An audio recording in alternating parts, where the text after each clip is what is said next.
All right, what's up, everybody? It's BallietBran. Today, we're going to be talking, we've actually got a lot of topics to cover, and I just forgot that I didn't have the live stream posted yet on the other platforms aside from YouTube.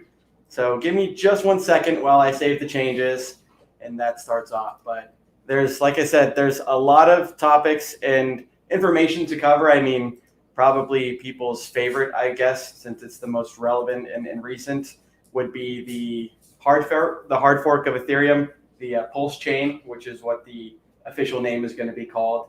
I've got a whole list and a whole agenda. So first off, happy Easter. Richard Hart, he has his own like PR website now, which is richardhart.com.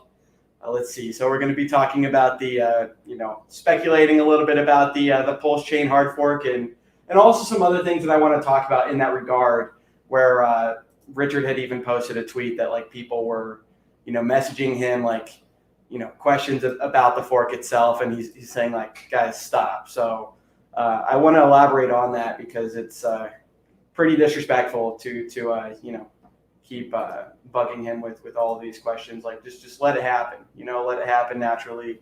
And so I've got some things to share about that. What else do we got? So as we know, Lex Friedman had mentioned that he's going to be having Richard Hart on, or they're at least going to be collaborating and doing a show together. So I'll play the little clip of that. And thanks to actually Internet Lurker for that, because I couldn't find the clip. And then Matty Allen, he actually has the clip on his channel. But then the original place that I found it from was from Internet Lurker. So just real quick, want to say shout out to the chat. I will be doing like a little bit of a monologue. I thought it was going to be like mainly kind of like a solo stream today. And then there's a couple Hexicans that wanted to come on. So once I'm done making my points that I wanted to talk about and shout out the chat, then I'll have Identity Block and Ryan Lopez coming on as well. So looking forward to seeing those guys. It's always good seeing them. And actually, I recently was just on Discord Syndicate this most recent Friday with RG3 and all the other Hexicans, and so Identity Block was there as well. So shout out to him. And I'm looking forward to having Ryan on as well. Ryan's always got his like 4K videos that he's doing in Colombia and kind of his traveling. So it's awesome to kind of, see the other countries in real time and kind of person to person type deal where, you get to see their experiences. So we got the Lex Friedman, we got the Pulse. What else do we got? And then, we got the other people joining as well. So let me just shout out to the chat real quick here. Identity Block, good to see you, my friend. I will send you the invite maybe in like 20 minutes or something like that after we get some bases covered. Marcavelli, good to see you, my friend. Marcavelli23, he says, Brand the man, and then Hex pre-like. So also, I mean, obviously Richard talks about it, right? There's like that saying that's like, oh, I'm in it for the technology. But at the end of the day, people really just care about like price appreciation.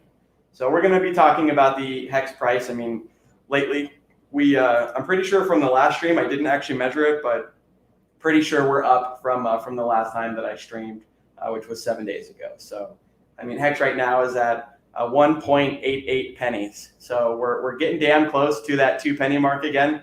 And what generally happens in the actual price discovery and whatnot is, we'll reset all-time high of like 2 pennies, and then kind of we've been consolidating down for quite some time now. And then now we've been solidly over a penny for quite some time.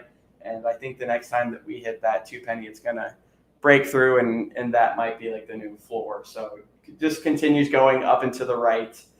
But let me just say hi to the chat, and then I've got like a 90-second intro, as you guys know, that I'll be doing. So you know what? Actually, let me do that now. Let me do the intro now so I can share it on the Telegram and real quick on my Twitter accounts, and then we'll go from there. So give me 90 seconds. Be sure to hit that subscribe button. Be sure to like, be sure to share, be sure to comment.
motherfucking jackpot. We still jackpot, bitch! Thank you, Richard, for creating and founding the most amazing and disruptive financial technology cryptocurrency ever. Thank you, sir. And nice streams, Mr. BallietBran. Okay, so yeah, thanks for bearing with me on that intro. I do also have like another like 1 minute video that I might play before I have Identity Block on, and Ryan Lopez that kind of just explains like the concept of HEX, right? And for anyone that's not too familiar with it, I mean, HEX is a cryptocurrency, and I mean, so many people when they hear cryptocurrency, they just know about Bitcoin. And I mean, Bitcoin was great for its time, but that was like 11 and a half to 12 years ago.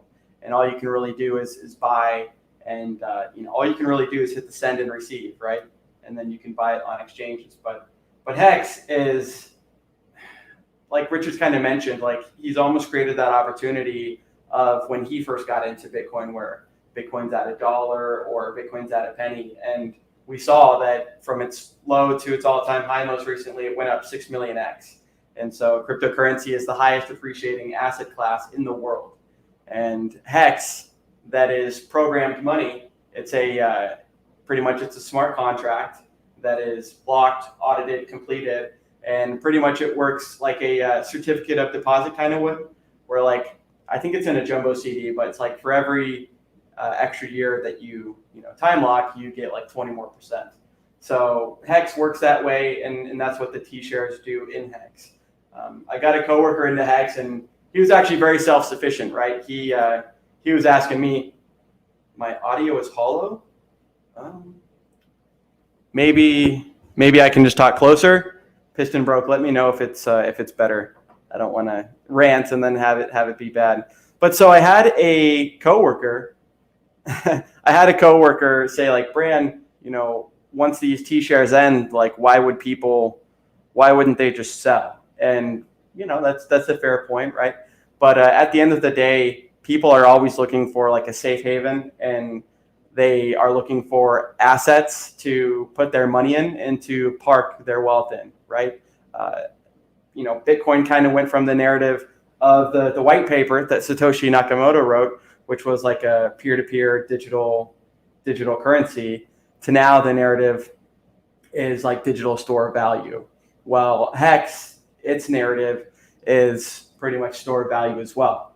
And it does so by slowing down the velocity of money, right? So there's some interesting concepts there that Richard is obviously very familiar with.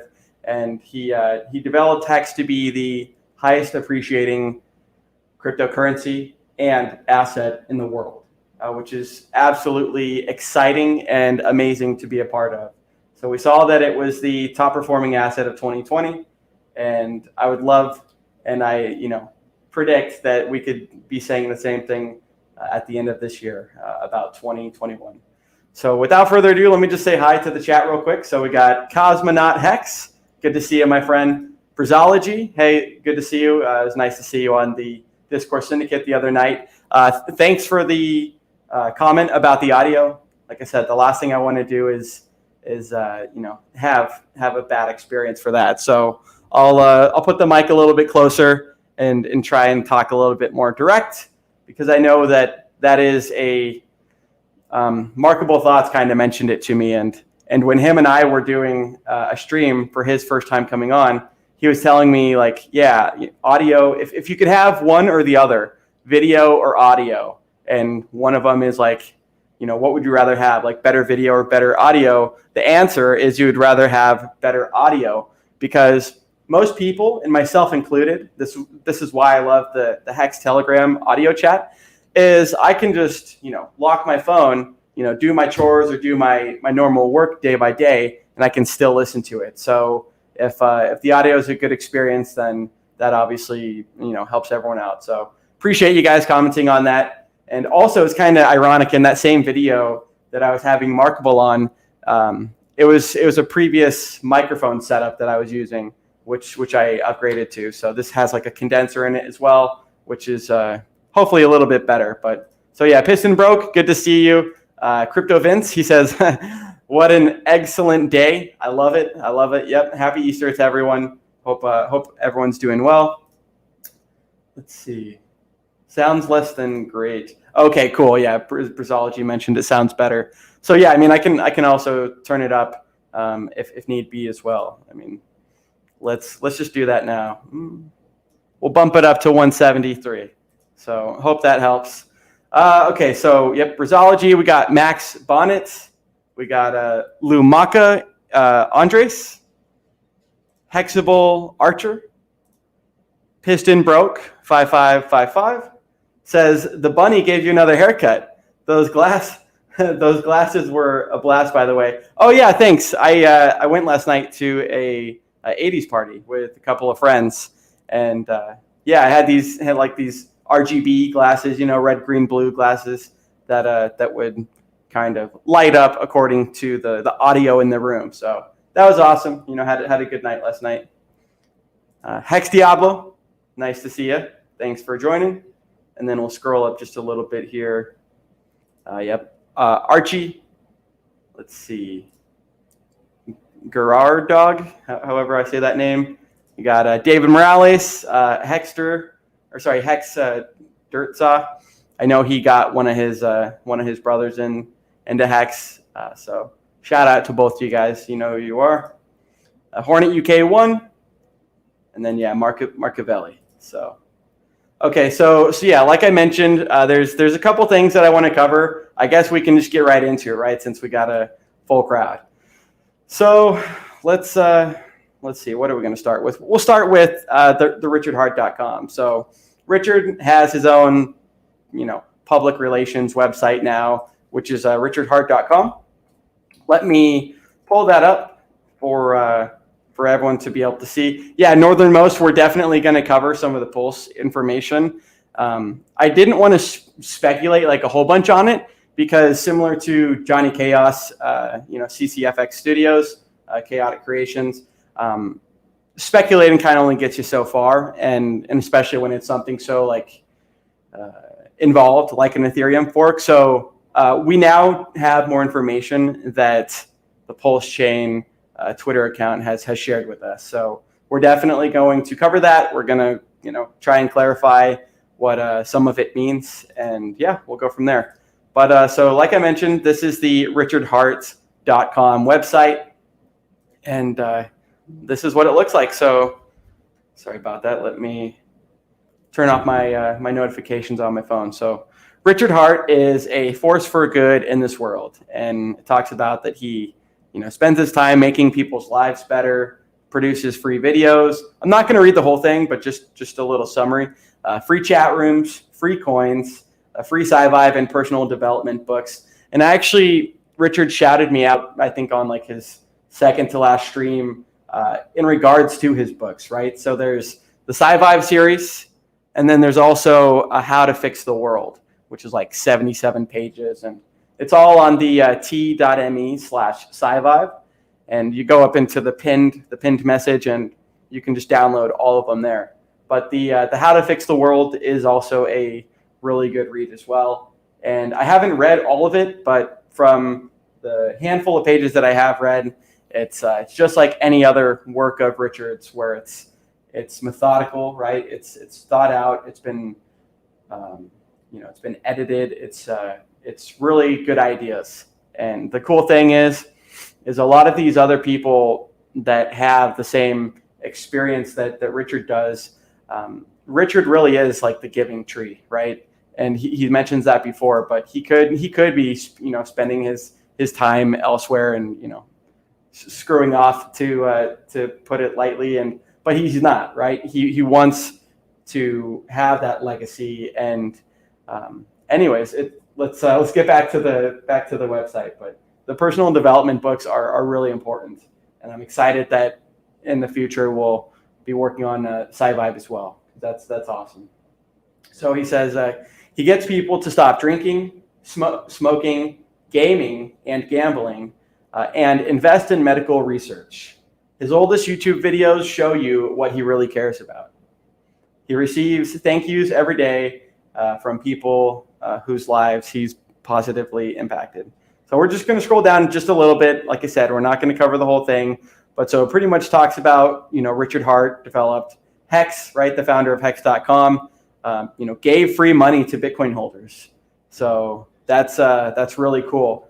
And, sometimes you would hear arguments, which really says a lot about the Bitcoin community, where Richard had taken the time to launch HEX properly. He had got it audited, had locked the smart contract with no admin keys, and, all the source code and whatnot was verifiable. And then you would have these toxic, Bitcoin maximalists, quote unquote, that would slander Richard, that would, say a lot of negative things that were just completely the opposite of reality. So, shout out to Richard for, doing the Bitcoin free claim. And Hex has performed and worked a lot better than I thought it ever would when Richard was initially talking about creating a cryptocurrency. And so, like I mentioned, with the velocity of money and also being able to incentivize people, the beautiful thing about Hex is it's like a two-way street, right? So the people that are staked, they're earning interest, but they're also not able to sell, since the coins are staked. But then the people that are liquid, they aren't receiving, like they're being impacted by the inflation, but they can sell whenever they want. And so there's kind of like a two-way street, like I mentioned, that is really awesome because there's like an incentivization and like a reward for delaying gratification and paying yourself out in the future. So I think that's really cool. Let's go into the price chart real quick. We've already kind of covered most of the website. We're just gonna scroll down just a little bit. So Richard Hart makes the world a better place.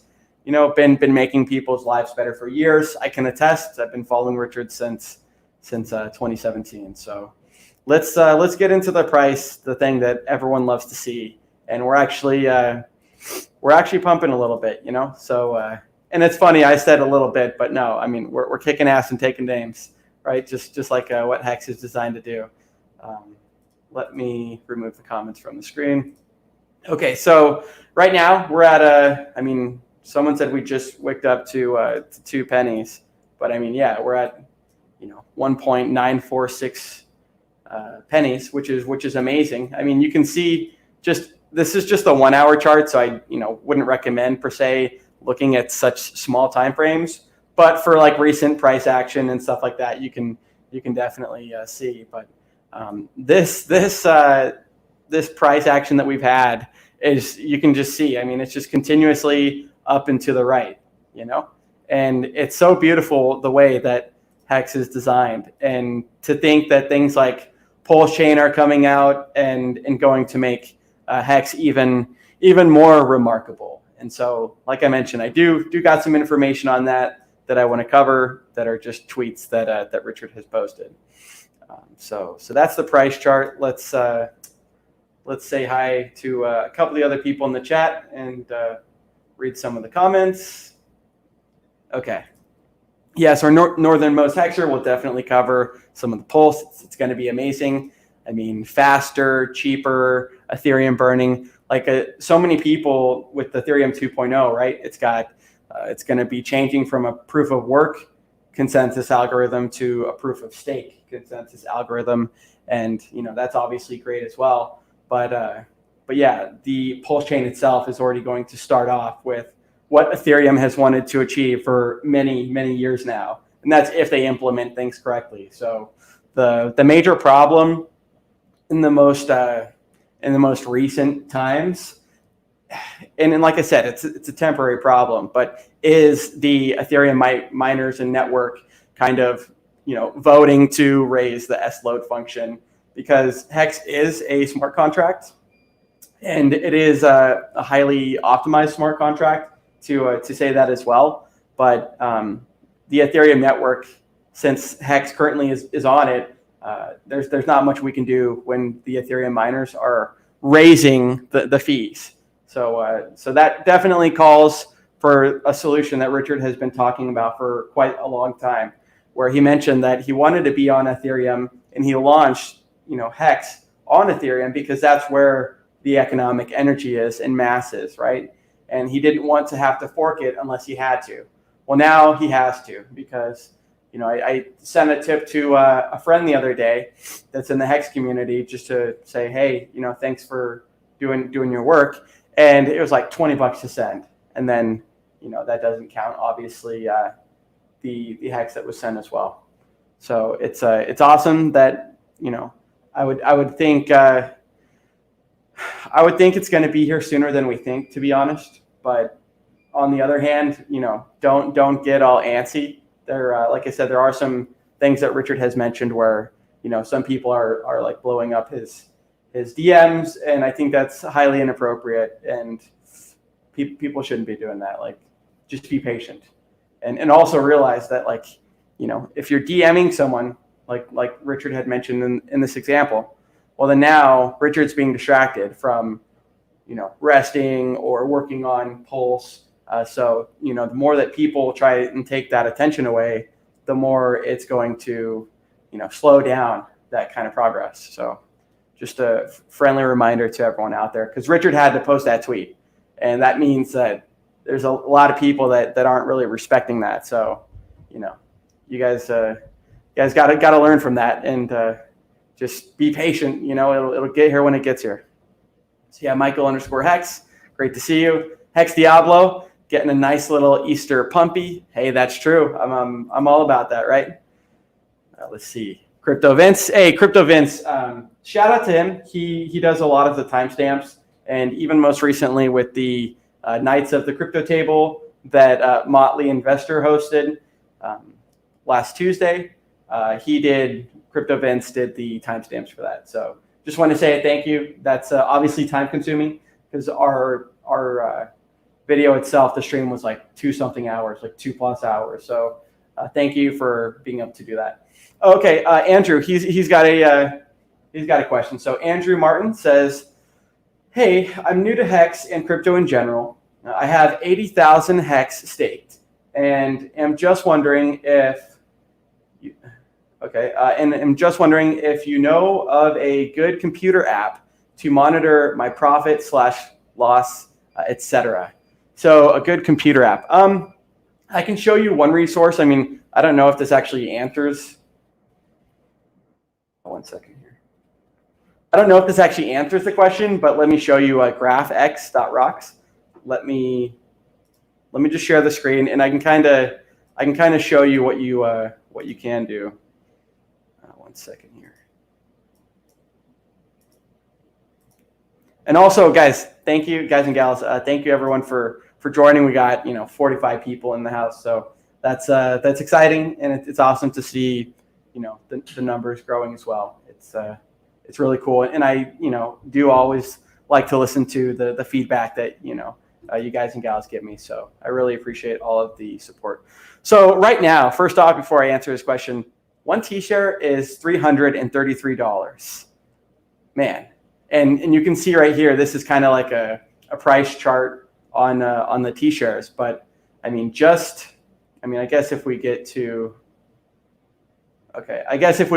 say like just the beginning of the year, January 1st, it was $233.3. And now we're $100 more per T-share about 4 months and 3 days later. So I just want to say that that's really cool to see. You can even, for the people that never got into HEX as early as some of the OGs did, you can still look at those gains in that price history and realize, like, man, if that's what the history has shown us, what could it do in the future? And also realize that the potential for just so much more mass and outward adoption is significantly higher the more that HEX goes on and continues to exist. You can see that the 31st of January in 2020, T-share was $1.7. So I remember those days quite well, and it's crazy to see, like I mentioned, how things work, because when you have that T-share, you have it for the length of your stake. And then when that stake ends, you're pretty much swapping that T-share that you had for the HEX that it's worth, but the T-share itself gets burnt, which is a deflationary aspect in the T-share. But sorry to ramble on that. Let me get to his point. So stakes for account, you can put in your Ethereum address right here, and it'll show you like kind of all of the different times and whatnot that you bought. But I guess Andrew's question is kind of more on the profit and loss. I mean, you could go to etherscan.io and you could kind of do some chain analysis, and you would put in your Ethereum address. It would show you all of the transfers, purchases, and sells that you made. And then in the actual metadata itself, like in each individual transaction, you would be able to see how much gas you paid, how much the value HEX or Ethereum was at that time. So you'd kind of be able to gauge the profit and loss from that. And then the other thing that's pretty cool too is on go.hex.com, when you're actually doing your stakes, it timestamps everything perfectly. So it'll say, what day you bought, what day the HEX stake is supposed to be ended, and the amount, things like that. So you could go back and check the value of the amount that HEX was that day and kind of just do the math backwards from there. And then we'll read some of the other comments real quick. So your Hexcellence, good to see you. Michael_Hex says, HEX has risen to 2 cents to close the weekly candle. That's amazing. Super happy to see that. Yep, 2 cents is the new floor. That's awesome. Oh yeah, I mean that's another good answer, Michael. Thank you. And this is why I love to read the comments. So Staker app, Andrew, you can go to staker.app, and that also has a really good feature similar to the graphx.rocks, but it's just a much easier interface to look at. So definitely download staker.app if you haven't already. Okay, the chat just jumped. Let me scroll up just a smidge. Piston Broke, Quattro Cinco says, Vegas will be the real test as far as not gambling. I mean, here's the thing. I mean, you can always, for me, I've never had that addiction, and I don't like to throw my money away in general and in the first place, which is kind of what I would consider that. So, I mean, yeah, I'll be going to Vegas with all of you guys as well, but it's not like I'm like not going to gamble. Like I, might do that a little bit, but it's not going to be much. Like, a hard limit of like $50 a day or something like that. Like, at the end of the day, like I said, it's something that it's like that rabbit hole, right? And HEX is designed to do exactly the opposite, where you're taking the current economic energy and value of whatever currency that you converted to HEX, and then you're locking it, and you're paying yourself in the future. So it's definitely something that I mean, yeah, you mentioned that'll be the real test, but yeah, definitely something to be mindful of. Maddie's talked about that as well. So yeah, for that reason also, Hexican.Vegas, we can go check it out a little bit later, but yeah, all of us Hexicans, myself included, are meeting up. It's June 24th through the 27th, and it's going to be a great time. So there's like a little itinerary that Maddie has just as like general ideas of what you can do. And then obviously people can do whatever they want to do. And so that'll be great to meet everyone that's there.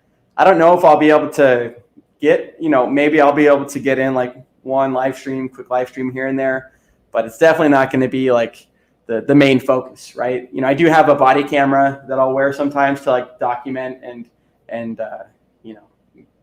kind of film my experiences. So maybe I'll make like a huge compilation and post it once I'm back from the trip. So yeah, Michael Hex, yeah, in the graphx.rocks, you can post multiple Ethereum addresses if you have many of those, and yeah, it'll pretty much combine all of them and kind of tell you where you're at. People who, okay, I don't agree with this. People who hold liquid HEX are traders to themselves. I mean, I hold liquid HEX. I mean, at the end of the day, yeah, people are incentivized to become part of the staker class and to have those things. But I think just kind of like with anything else that, I mean, Dave Ramsey kind of talks about like a 6 month fun type deal that like if you lost your job today, You'd be able to hold yourself accountable and whatnot. I mean, it never hurts to have a small portion of your total portfolio liquid, in my opinion. I mean, like I mentioned earlier, when you're holding liquid, you are being devalued by the inflation that the other stakers are getting. But if there's ever an emergency, you also have a little bit of a fund that you could tap into as well. So at the end of the day, the staking aspect of HEX is a very personal thing, right? Some people, they ask me like, oh yeah, I want to get into HEX, and how long should I lock it for? Well, I don't know. I mean, when do you want to pay yourself in the future? When do you want to reward yourself? Because that's what it is. It's delaying gratification and paying yourself in the future. How long would you want to hold on to that money printer for, or that equivalent of like a ASIC miner or miner? So you got to ask yourself those questions, and that's also an important reason why a lot of people, and myself included, do a staking ladder. So I mentioned this in the last stream, but as opposed to like doing every single stake 5,555 days or 3,641 days, which will maximize the T-share bonus. I mean, you could do one stake per year. You know, you could have an annual stake where, as opposed to, and especially with what kind of like psychology you have, and with what kind of I guess willpower that you have, some people, they might be tempted to, and I've already heard people talk about this, but might be tempted to like emergency end stake and just things like that. They're not ideal, right? It's called emergency end stake for a reason. You know, should be an emergency, and we've seen people. Even one person had like 150 million HEX back in the day, pre big payday. Emergency end staked it, and then he walked away with 90. And it's like, okay, just realize, like, if you do, I mean, that's obviously your prerogative, but I mean, half those penalties are going to go to the OA and to the staking class that do what they said they would. So you're rewarding someone else if you do that, and honestly, especially if it's pre-big payday, you're scraping off a lot of interest that you could have had before if you would have just staked properly and laddered, maybe, you know, a stake a little bit earlier. So even if you didn't need that stake that was, say, annually, well, hey, you can either hold it liquid or roll it back over into future stakes. But you at least had some sort of fund right there in case you did have some major emergency that you needed to tap into. Because how bad would it suck if you did have that type of emergency, and then now you end staked one of your stakes? I mean, so that's just something to think about. Marco, good to see you. Jazz says, I think the next stop is 3 cents. Yeah, I mean, hey, Hexologist has a price target of $2.01 by the end of 2021. Yeah, in my opinion, yeah, I think it's going to go to at least. I mean, I think it's going to go to $3 and higher in 2021.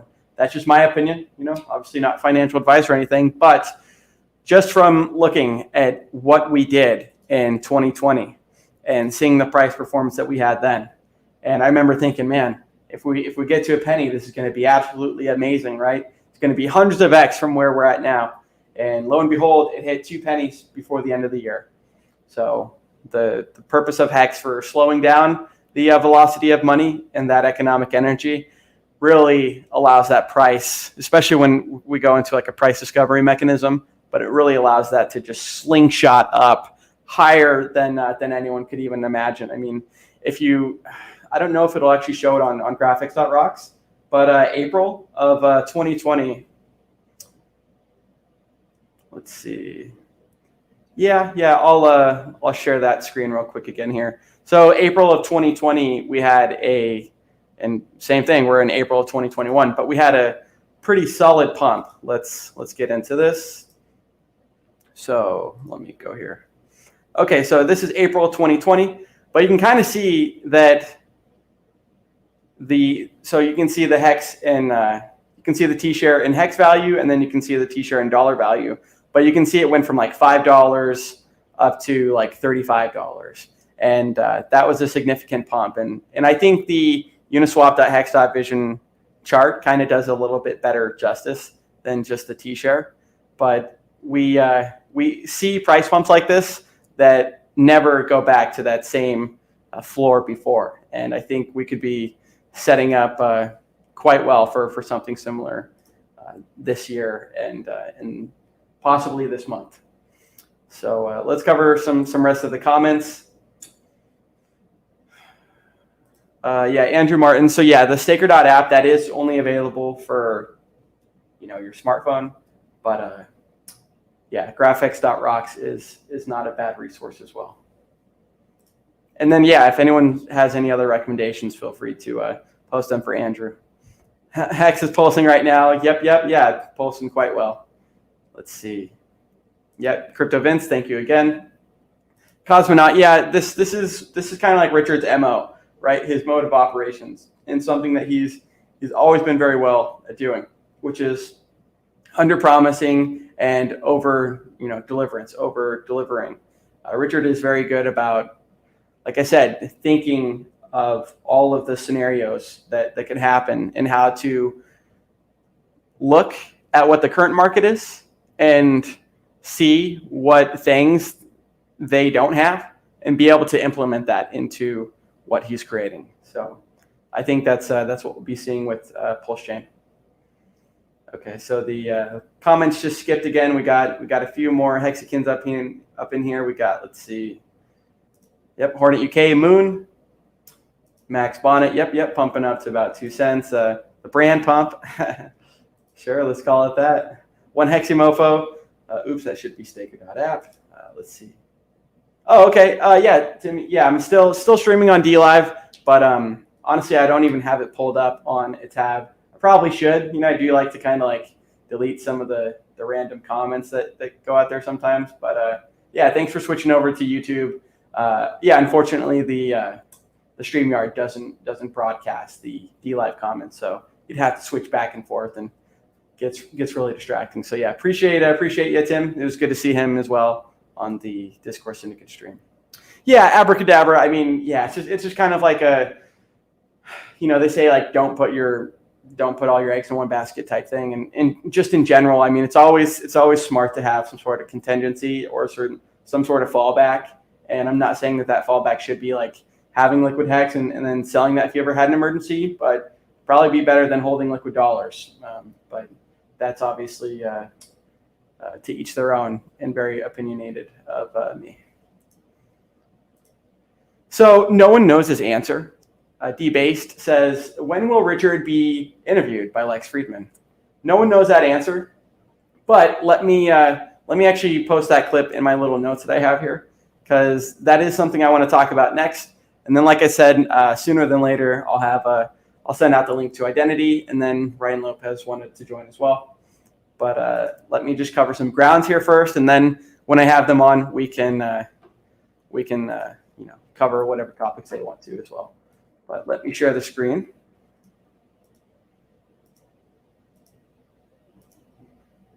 All right, bear with me for just 1 second here. I got it pulled up. Okay, so shout out to Internet Lurker for getting this clip, because like I said, I couldn't find it anywhere else. So he says, listen up closely. Sylvia McCauley and many others. Let me say that I'll be having many conversations in the coming months about cryptocurrency with people of all kinds of backgrounds and worldviews. Those who are proponents of Bitcoin, like Anthony, Nick Carter, Robert Breedlove, Alex Gladstein, and many others.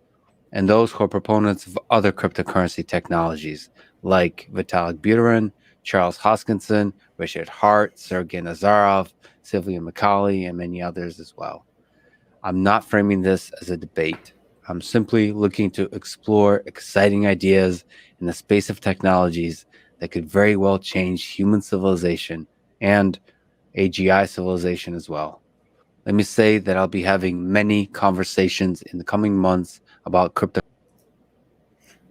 Okay, so let me mute that. It was on a loop after it had already played. So yeah, that was Lex Friedman. He's quite the popular podcaster, and he's been on Joe Rogan like 5 or 6 times. And I actually really like his work, and I really like the way that he structures his podcast and kind of like a non-biased perspective. And he's always trying to learn, right? And so, as you saw in that little clip, him and Richard Hart are going to be doing an interview, and like I said, it's kind of hard to like speculate, and sometimes it's kind of like shoving your thumb up, speculating a whole bunch. But I like what Richard Hart is doing right now before the Lex Friedman, right? He's got the richardhart.com. He's just pretty much setting up a stage and structuring things to really be successful and really have the maximum opportunity for when we do when Richard does go on the Lex show. So my guess, like just speculating, I would think that you'd probably want to have the PulseChain maybe done before the Lex Friedman. That way you don't hear the arbitrary comments of oh, the high fees and all this other stuff. Or who knows, he might do the Lex Friedman and have the PulseChain be complete after.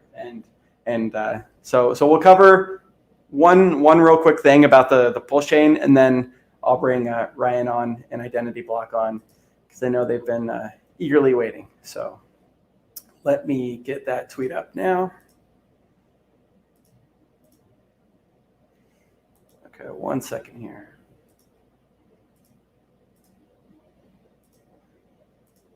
Okay, so PulseChain. So yeah, for people that aren't familiar, HEX currently is on the Ethereum network, but there's going to be a hard fork of the Ethereum network, and there's also going to be HEX on pretty much on two networks, two chains.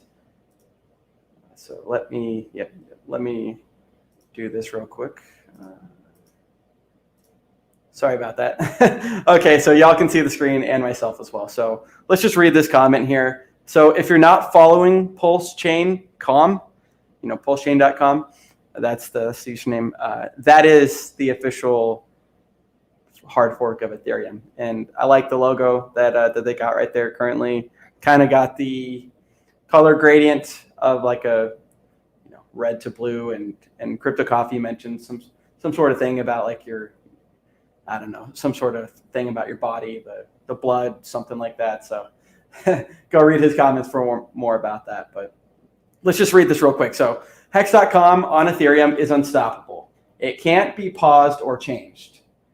The PulseChain.com Ethereum fork is designed to have all your stakes and Hex at the moment of the fork. So pretty much going to be a copy from what I see there and from what my comprehension tells me, right? Like a duplicate. So it would most likely duplicate your T-shares and your liquid Hex on that separate network. And then you'll have them on two chains. Freedom means having choices, a sum greater than its parts. And then it says all your liquid Hex and all your stakes. So like I mentioned, pretty much a duplicate. Richard says, if you want two stakes on two chains, you may want to buy Hex and make stakes before the fork.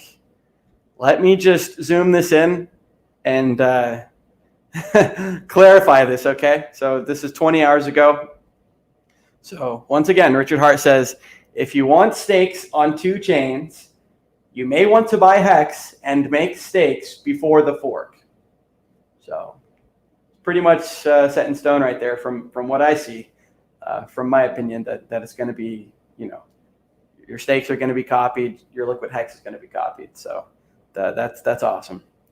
And so we got some comments in here as well. That's absolutely great. And then, like I said, there's one other thing I want to cover real quick regarding this. Let's see here. So, okay, yeah, this is what I was looking for. So the details of the PulseChain Ethereum fork launch are secret until the end of this month. So at the end of this month, we'll find out we'll find out a lot more details. But it says cheaper, faster, and fee burning are just the start. So that's really cool. It's really bullish to hear. And that's pretty much it right there. And then one last thing before I bring the guys on. Richard Hart did have, actually that's the wrong account. Let's go to, Richard Hart did kind of have a tweet. Yeah, right here. So it's kind of cringe when I see this, because it's like, man, some of you people in the community just need to sit the hell down and let Richard do what he needs to do. Because this kind of stuff, like I said, is really not cool to read. But so Richard says, stop direct messaging me, begging for details about the PulseChain.com Ethereum fork. Seriously, stop. Details release end of the month. So yeah, I mean, I just wanted to reiterate that because us Hexicans should really know better, and that's all I want to say regarding that.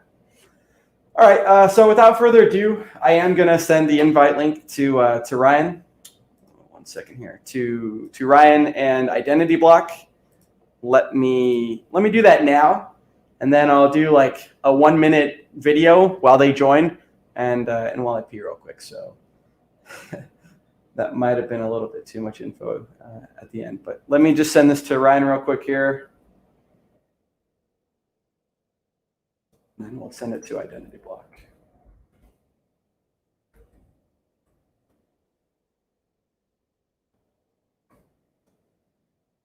Okay. All right, so I just sent to those guys, which they're in the chats as well. So it'll be great to see you guys. So yeah, that's kind of the, some of the information regarding the Ethereum hard fork that's going to be called PulseChain.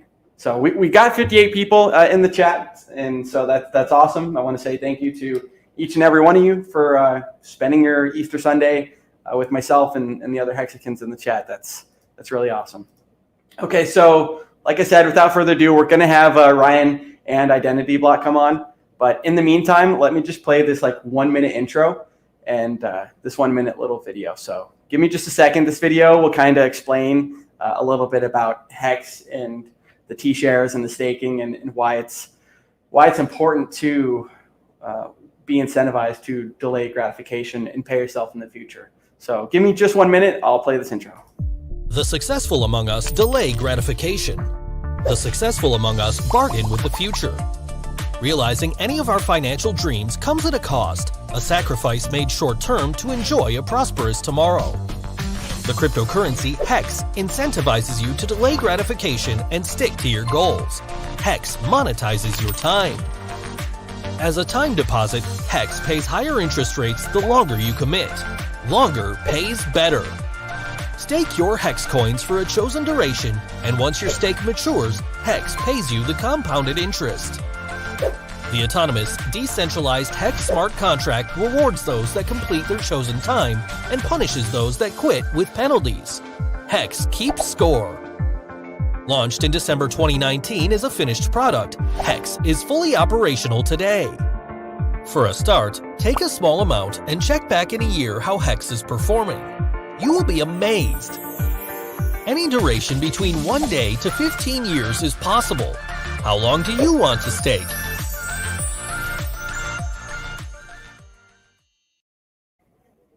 Okay, so that was the little intro. We do got Ryan and Identity Block in the green room, so I'm going to add them right now. Intro. We do got Ryan and Identity Block. How you guys doing today? Doing great today. What up, Ryan? What up, Bran? Not much, man. Thanks for being here, Ryan. Good to see you, man. How you doing today? Yo, what's up, guys? How's it going? Doing pretty good, man. It's not rainy here in Seattle, which is always a surprise. It's a beautiful day. It's a beautiful Easter, man. Happy Easter. Yeah, happy Easter. Nice. Is my connection laggy? I'm walking closer towards my router now. Am I good? There you go. It's getting better. Yeah, getting better. Yeah. Better? But yeah. Yeah. Identity Block. It was good to see you on the Discord Syndicate, and I don't know if what all you guys want to kind of talk about first, but yeah, there's always exciting things going on in Hex, right? And it's cool to see that it's never a dull moment. That is true. Yeah. Well, now I was at the gym and I looked at my phone and I saw the prices at like 0.0194, and I was like, oh my god, like it's getting so close to breaking through here. We're going for 2 cents. That's for sure. Yeah. Yeah, it's super exciting. It really is. Like I was saying a little bit earlier, that for some of the Hexicans that kind of got in towards the beginning, 1 penny was like almost unfathomable, and it's like, man, like I mentioned, it could be like 300x from where we were at that time, and then at the end of the year, wicked up to 2 pennies, and so it's truly amazing and awesome to see the slowing down the velocity of money and just the concept too of time locking, but also being rewarded with interest. Yeah. Right. Yeah. Super cool.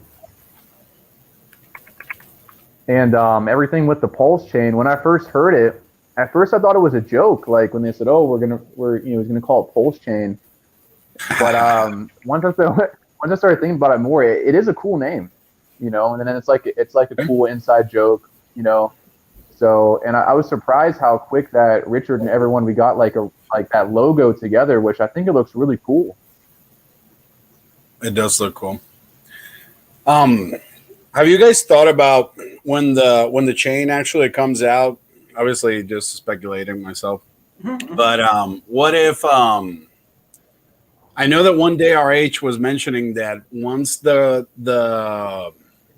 chain starts, that maybe there's going to be some type of AA event, maybe not as long, but then that you won't be able to sell. That the coins are locked for a specific amount of time, whatever, 6 months, 1 year, and what that could do for up and to the right. Have you guys thought about that? Yeah. I think there's a lot of different scenarios of what could play out. I think we just kind of have to wait until it gets more closer towards being launched. But yeah, I mean, that's definitely a possibility, some kind of like AA lobby launch phase thing. To kind of, coincide with the launch. And I think it's cool how, everything's going to be airdropped onto this new system. And then we'll have like two separate, we'll have the original L1 HEX tokens and then like the new, like on the PulseChain network. And then we can just let the market decide what the price of each is going to be,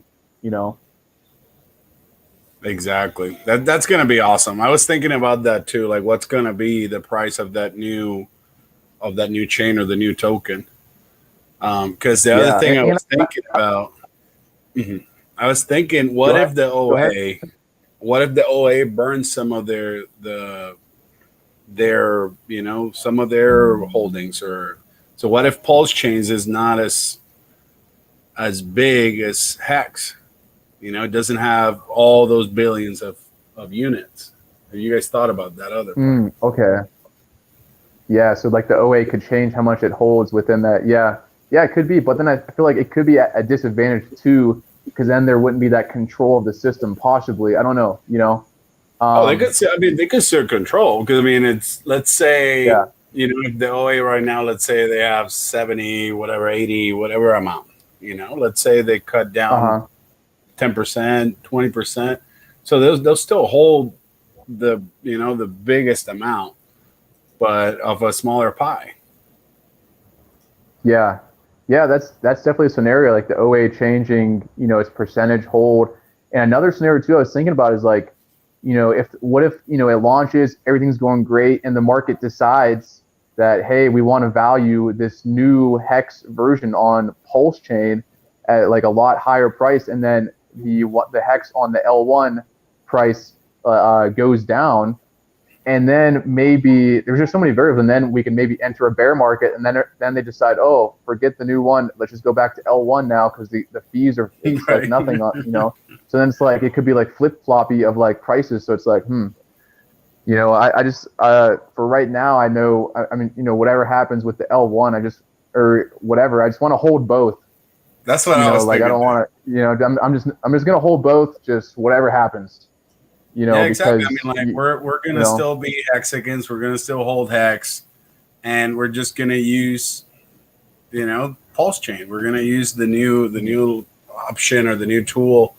But I was thinking the same thing. I was thinking if somebody flip flops at one point, I'm sure the price will help them at one point in time But then it's just the way Hex is designed it's going to leave them behind at one point, you know? So at one point, sure, they can keep going back and forth and then just holding less and less. So it might be more in fiat, but it's obviously going to be less in Hex, since the T-share price just doesn't hold. It doesn't wait for anyone. You know, it might wait for a day. Yeah.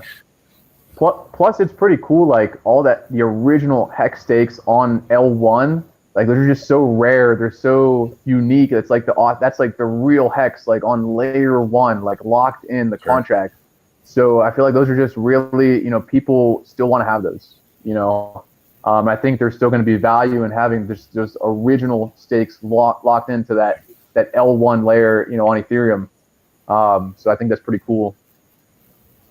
No, for sure. I mean, Genesis shares, anyone that understands the value of the Genesis shares and the value of, sure, even if you screwed up and only put them for 24 months or something like that, that you can still, you know, since you're going to have your interest and you're going to have everything, all you have to do is just put it forward and then you're going to get that benefit. Even though it's not going to be the same amount of T-shirts, obviously, but there's still, like, it's almost like it still gives you a chance. So even if you only did a 1 year or 2 year stake, still going to give you the chance to fix that mistake. But if you cash out and then jump to PulseChain, you know, you might get a boost and whatnot, but then you're not going to, you're going to come back and then you might get, I don't know, like a quarter of the T-shares or maybe even less. Yeah. So yeah, that's a good point.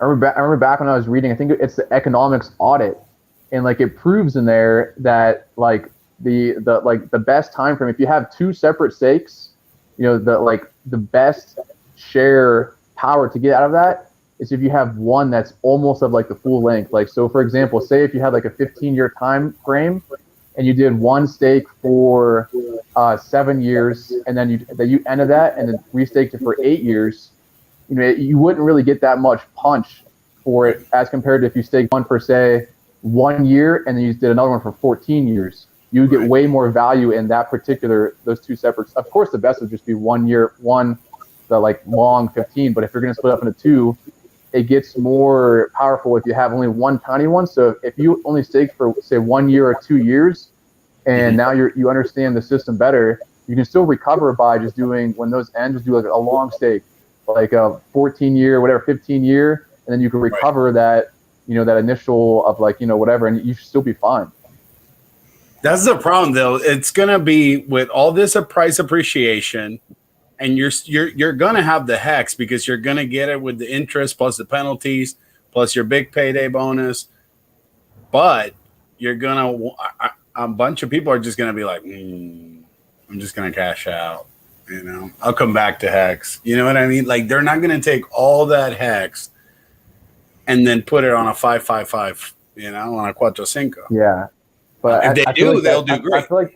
I feel like there's good opportunity there if you want to do the technique of preserving your shares, you know, and I think this is a good time to really, if you want to just buckle down and just really kind of lock them in, whatever technique you have, you know, like I have my technique I've been doing, and every time my liquid Hex balance gets up to a certain power of T shares that I can purchase, I just do like a 5-5-5-5 just to kind of keep it going and preserve that share going forward.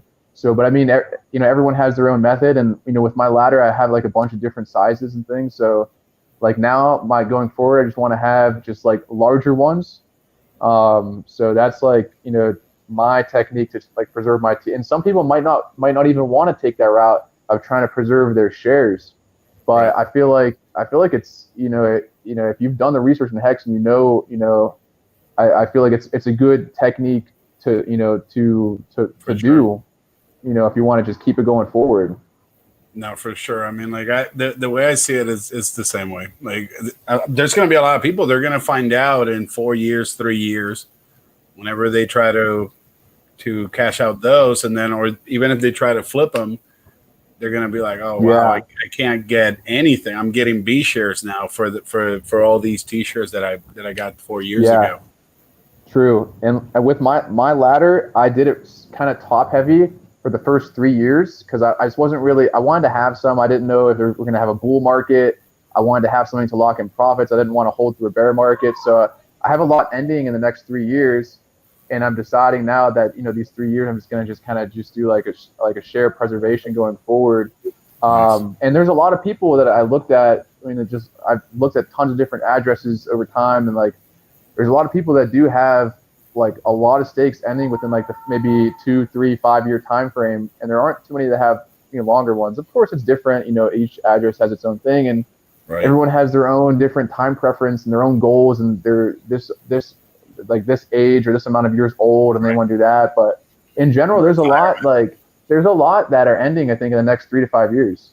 So I mean, if you really are just want to like commit long term and you're younger, you're in your 20s, you're in your 30s, I mean, I think it's a great opportunity, really. For sure. There's nothing like it out there, at least not in legacy. That's what I always keep saying. I mean, you look in legacy at any type of bank product, and it's just not even comparable. I bet that if we were to go to any financial advisor or planner, they would laugh at us just telling them, well, this is the APY that we made on the first year. I mean, they would probably just think that we were joking or something like that. And because legacy, I mean, like I said, I know that they'll cap it at either what percentage or how much money. So maybe you'll get 2 or 3% of the first $2,000, but then the rest of the money is getting like 0.000. Yeah, So I think it's very hard for them though to understand because in legacy markets like crypto and then HEX, it's a completely new thing. It's a whole new paradigm. It's in a way it's abstract, and it's hard for people to even comprehend it. Sure. It takes a lot of time for to really kind of grasp it. So a lot of them they just don't have like the brain capacity to even understand what it is. So it's not really even their fault. But and at first they could be very skeptical, this and that, and it takes a lot of time. And with me, I mean, I've been in crypto since 2017, and it takes time to really like go through it and understand like the mathematics and everything behind it, and just like economics. You have to understand just fiat currency and governments and how they work and everything. And it's just there's a lot of different abstract stuff that goes into it. But once it all clicks, the variables, when you get the penalties and everything else, that too. Wow. So go ahead. I agree with your point that there is kind of like a dichotomy and like a paradigm change between what like the traditional finance system is, and then cryptocurrency, and then you've got like HEX, which is like its own separate entity. And yeah, I mean, even if you just look at like the traditional like the CDs and those investment vehicles, like a lot of it's not even keeping up with inflation. And so with things like with the actual percentage of inflation and how much money that they're printing. And so it's really incredible, like you mentioned, like for the average 5-point-something year length stake that they're getting a 40% APY, and some people are getting more. I mean, when Richard had the Harry Dent gentleman, and then Jane King as well, he mentioned kind of some of the statistics, and they're like taking notes, and they're like, holy heck, this thing isn't a project, it's a product, it's complete, it's this is what you're getting. And so yeah, I agree, it's definitely something that's going to just continue getting more press and more awareness. And yeah, we're just at the beginning as far as HEX before it moonshots like Bitcoin did throughout the years. For sure. I'm looking through my clothes. I got to put my HEX shirt on. I'm not sure if I'm frozen or not. You are. You are. Am I? Shit. Yeah. Oh, what up, Huddle Dog? I'm always there. I'm always like leaving sub messages for Huddle Dog. Love that dude. Huddle Dog's great. All right, let's see here.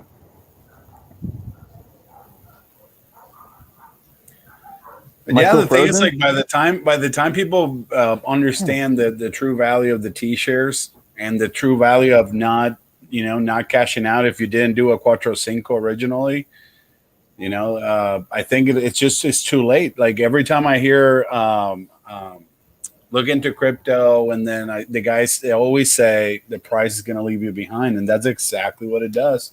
It's just if you don't want to mess with it, in my opinion, it's like I've heard Johnny say this a few times. Just leave some of it liquid. You know, I know it's against what everything we think, but if you're gonna be messing with the T-shares, you're all like, it's gone. I mean, the fact that we're still at $300, we're lucky, because if we were at 5 cents, 6 cents, you know, one T-shirt, it's what, $1,000. So it's just all of a sudden we can't catch up. So it's a beautiful system. I love it. They're so rare that you can't even hold them forever. Like the max length that you can even hold it is 15 years, and then it goes away. You better hold them when you get. Exactly. Yeah, wow. That's true. Well, and there is like a theoretical maximum number of T-shares, like once it hits that limit, and then, you know, then it'll become like deflationary from that point. But even if you look at like the total T-shares now compared to like the 21 million number of total Bitcoin, once all the blocks are mined, it's like 2 to 1. Like T-shares are like twice as valuable compared to like one Bitcoin. And like Identity Block mentions, like, yeah, the price of Hex in dollar has gone up like, I think 352x, but the actual share price itself has gone up significantly higher. So it's incredible. Yeah, that's a good point. So like if you thought, hey, maybe I just hold my ETH, because you know the ETH price chart for Hex, it's been like up and down at times, trying to time tops, time bottoms, blah blah blah, and like there could have been times if you got lucky or gamed it right where you could have got more here or less there, but the share rate has always been going up, you know. So for you to get your shares, the best would just been just buy them early and that's it. Exactly. You know. And now we have the best incentive. Is that tweet from RH saying that if you want to lock some T-shirts on the PulseChain, you better lock them now.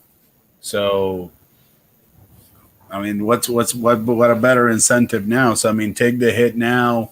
What I'm trying to do is just obviously, like Bran has said, just make, or I think it was Ryan mentioning also, that you're doing maybe less stakes at with higher capital. And then that way, that's how you beat the whole gas prices and all this stuff. But then if you're going to get double, then paying an extra 10%, 5%, it doesn't matter if you're going to get 100% in shares in the new chain. So, yeah, man, I'm super disappointed that I'm frozen still. I have my Hex shirt on and everything. Dang it. There you go. Yeah, I know what you mean. Go ahead, Brand. You're going to say something?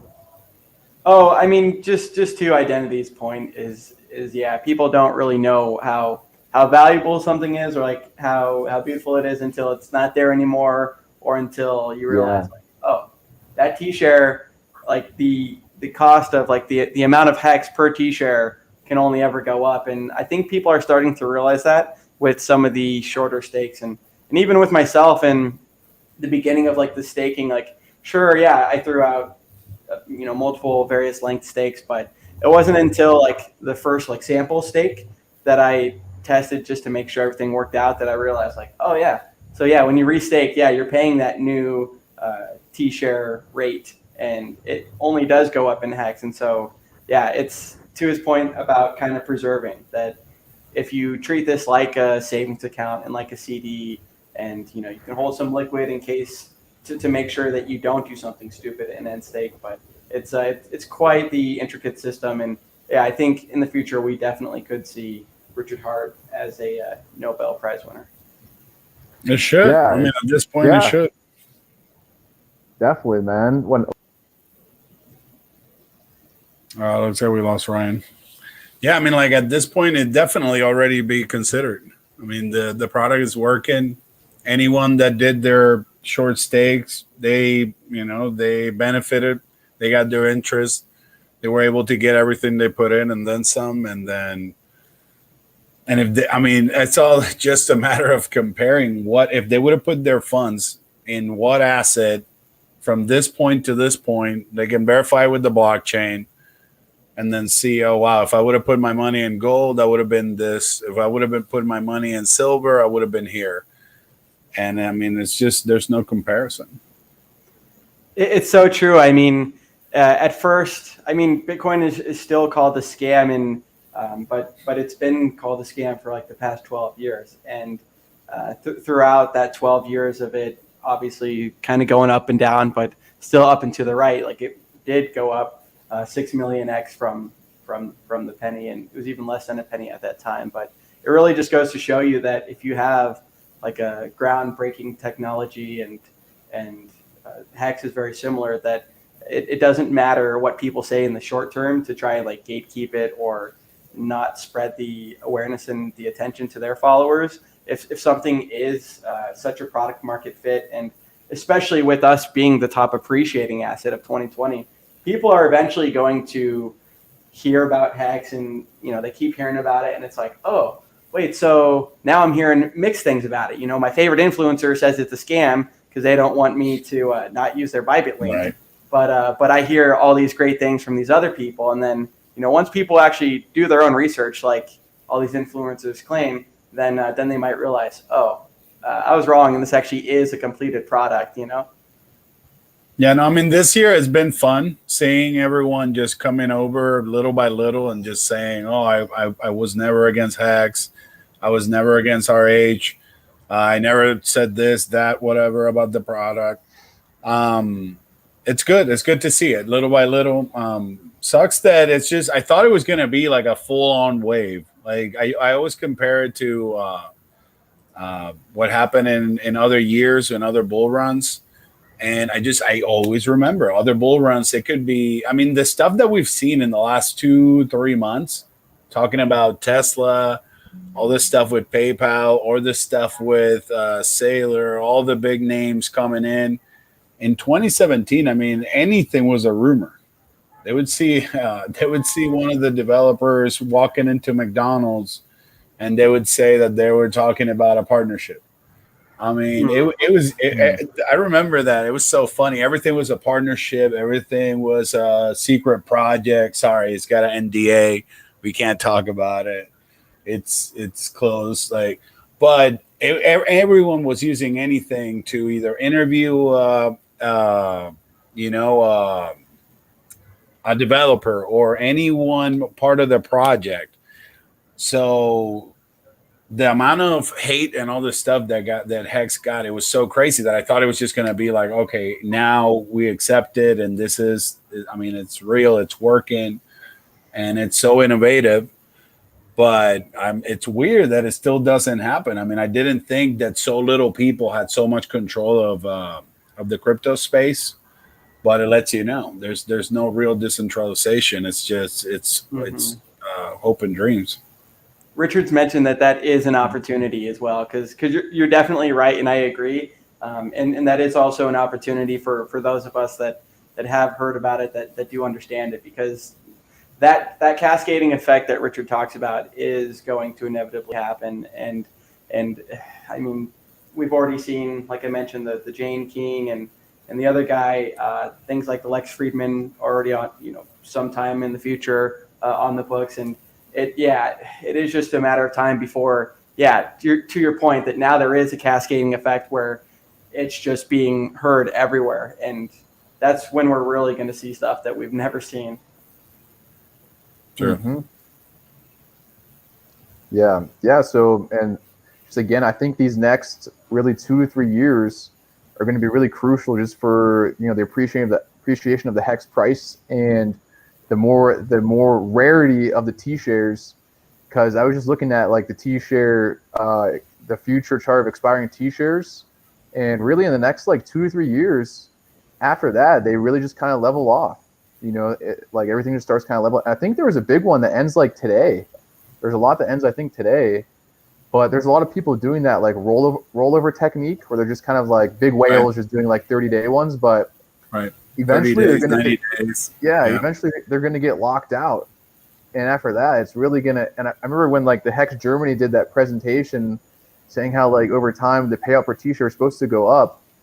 We haven't really seen that yet. I think it's been between 5 and 6, like 5 point something payout per t-shirt per day. Is that kind of generally what it's been? Yeah, that chart kind of flattened out a little bit. And it looks like it's decreasing, doesn't it? I think as there's more shares coming in. That almost, I mean, eventually, it's going sideways, yeah, for sure. yeah, I think it's going sideways a little bit, like downward slope.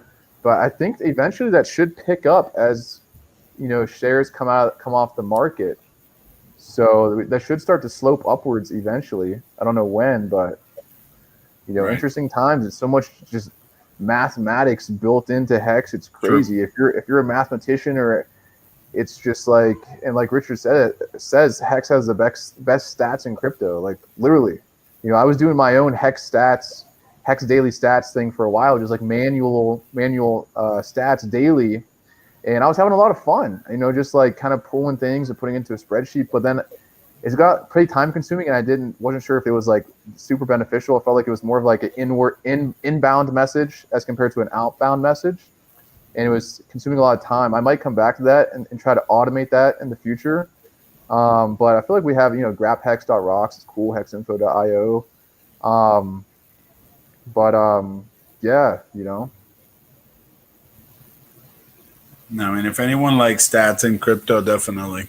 I'm one like that. But I'm talking about that chart. I never understood how it would need to fluctuate, because I remember on Big Payday it changed.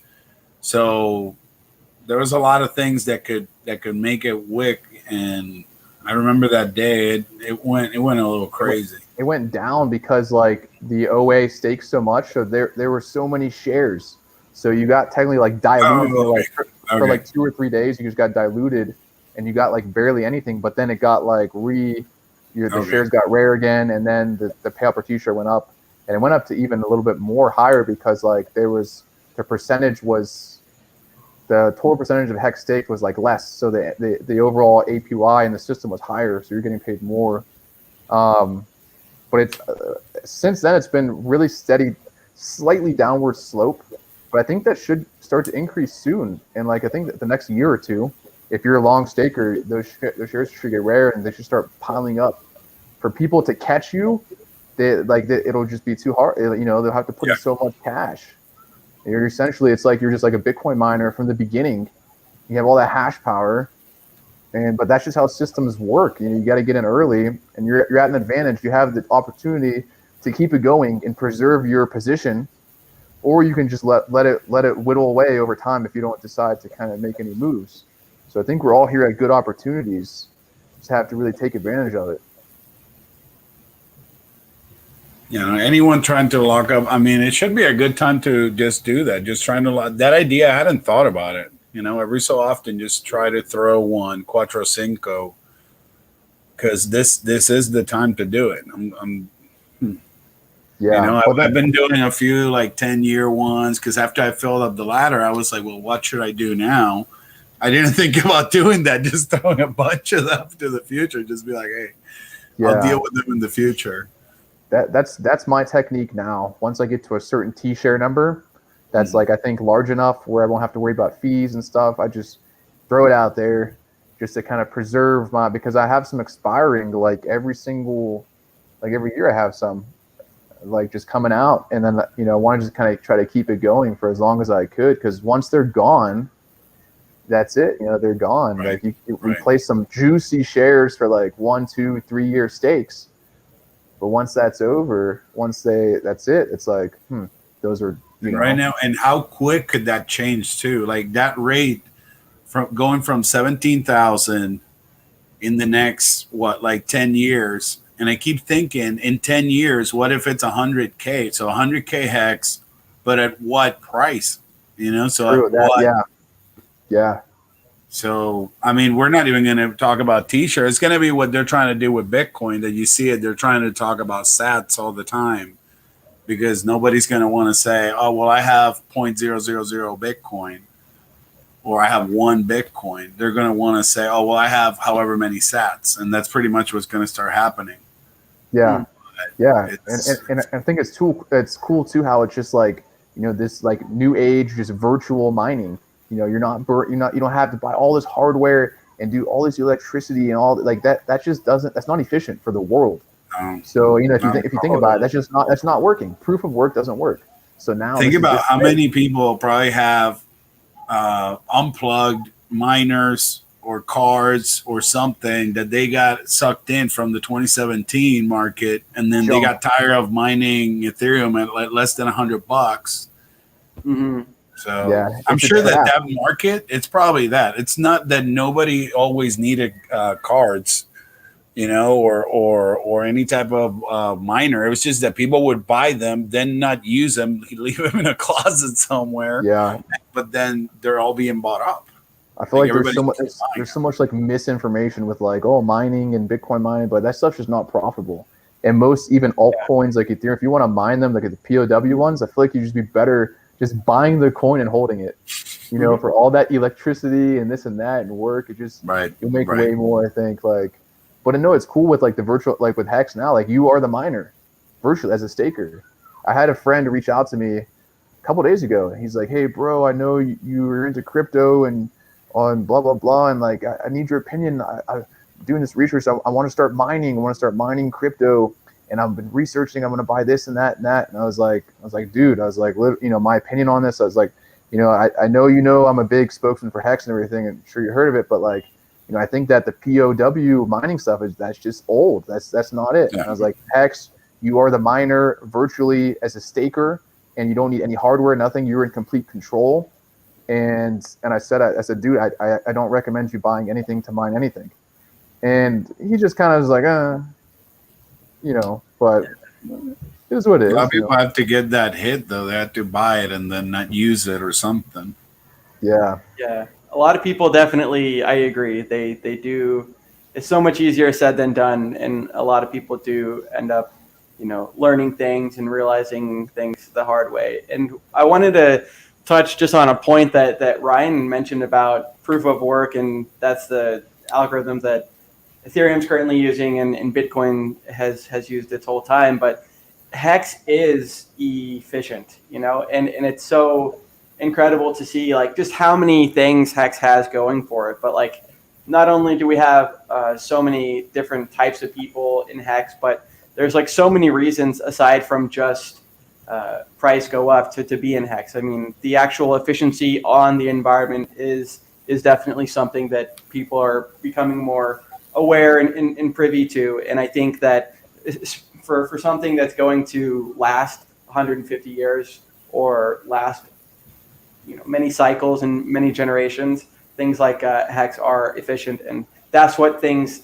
in the future are going to need to be sustainable. So Hex already has that. And then another point I wanted to make real quick is it just jumped up real quick, but you guys mentioned the power of T-shares and that they are deflationary, right? So if you can stake for 5,555 days at the max, well, there's going to be a point of where it really starts to diminish for everyone. And so Michael mentions from T-shares to billions of shares to millions of shares to hearts, like just like a Satoshi is like 1/millionth or whatever of a Bitcoin. The Hex has the same thing, except it's not a Satoshi, it's a heart. So pretty cool. Yeah, I think that's awesome. That was great unit bias by Richard Hart that he did. Excellent job, Richard. So any other thoughts on the new chain? On the what chain? On the new chain, PulseChain.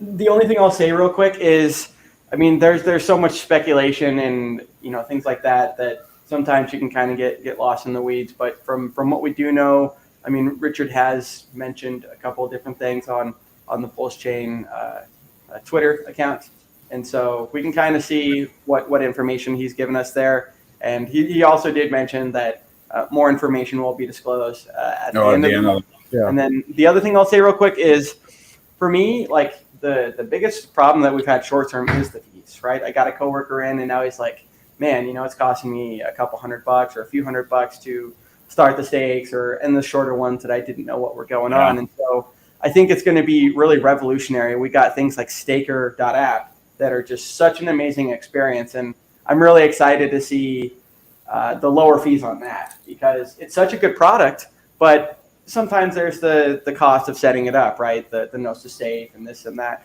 But if that process and the actual staking process can become cheaper, then it's just going to scale the adoption so much more. Yeah, I agree. And my thoughts on PulseChain, I was very impressed with the speed at which the logo was chosen and the quality of it. I think it looks great. I really do, and I think it was great. We adapted, quickly to the markets, and I think it's the right direction. And I'm a very visual guy. I like visuals. I like colors, and I think it's very important to have a nice, appealing to the eye, cosmetic, aesthetic logo. Right. And Hex, when I first saw Hex, I was like, it's beautiful. It's beautiful. It's artistic. And then now when you see this one, I thought, oh, it's nice. I think it's pleasing on the eyes. There's a lot of people who buy coins just from the logo, really. Sure. And even me, when I was first getting into like coins, I was like, man, this one looks cool. Like this logo pops. So yeah, and I noticed in the comments, Bitfinesse had a comment. Has Ryan's friend any comments to do to say, hey, we gotta get this money out of your Hex? There's been a lot of people who have warned me, or who have like they tried to advise me now, on my Hex position, and saying, oh, you're not restaking them, are you? Or I would really try to get those out ASAP, get it out, lock it in, get it out. And they're trying to FUD me or like put and strike fear. And I have my own game plan, my own technique, and I just and the thing is, those people don't really believe in the system. You can't change people's opinion. It's just too hard. That's why I give up trying to even I still do try to onboard people, but it's like I feel like I wasted so much energy. Like these people don't even listen, and you could put it right in their face. You can lead the horse to water, but you can't make him drink it. It's like you put it right there. You could shake him. Bro, drink the water. Like it's right here. Just, but they want go. Here's $100 in Ethereum. Yeah. No, yeah, I mean, like it's true. I mean, like, and the sad part is that we cannot compete with how much fiat we have. So we're limited to how much we can buy by the fiat that we have available, because obviously we have to buy our day-to-day stuff, and we're limited in time, because obviously since the rate is not going anywhere down. Or just every time it goes up. And now it just the funny thing is, like, it's good that you're saying that, Ryan, that 2-3 years down the road, because since we're watching it day to day, it's like we're not seeing it creep up, but it's from 10K to 17 in what, a year and 5 months. So I mean, in 3 years, 5, 7. And then everybody's going to be like, well, why didn't you tell me to do this? Why didn't you tell me this day? You'd be like, well, we did 1,000 times. Yeah, I think it's the same thing. It's the same thing that happened with the other coins, meaning with Bitcoin. Whenever I know in November, whenever I saw Bitcoin go down to 3K, like 3.8 or whatever it went down to, I remember going to Puerto Rico, telling everyone, I was like, this thing hit almost 20K last year. Buy anything, buy $100, buy 1,000. I remember I had a little broken up Suzuki car in Puerto Rico. I ended up selling for $1,800. And I remember all I wanted was like, give me like half a Bitcoin. I wanted to get half a Bitcoin for that car. And now it would be like however much, more than 25, 30 for that idea. But pretty much telling everyone, just get into crypto. The market is good to come in. Just don't go crazy. Don't follow, don't FOMO in.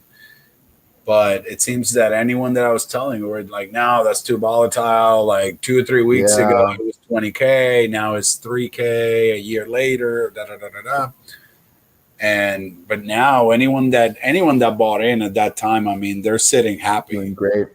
But it's just, sometimes when the opportunity is there, you just have to seize that opportunity. And I feel like right now, as Hexicans, and if you're in Hex, and I think this is a very good time to just, analyze the market, look at it for what it is, and realize this opportunity that you have to be into something very early. And if you do have stakes, and if you have some shorter ones that are ending, this is your opportunity to really, preserve your T-shares.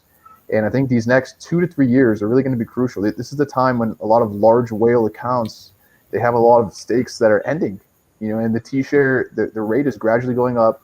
The shares are going to get more rare over time. And I really do think these next 2 to 3 year time frame is the really good opportunity to really make it count and really lock in your position, whether you're a shrimp, a whale, or a shark, or I forgot, turtle. I think they changed it.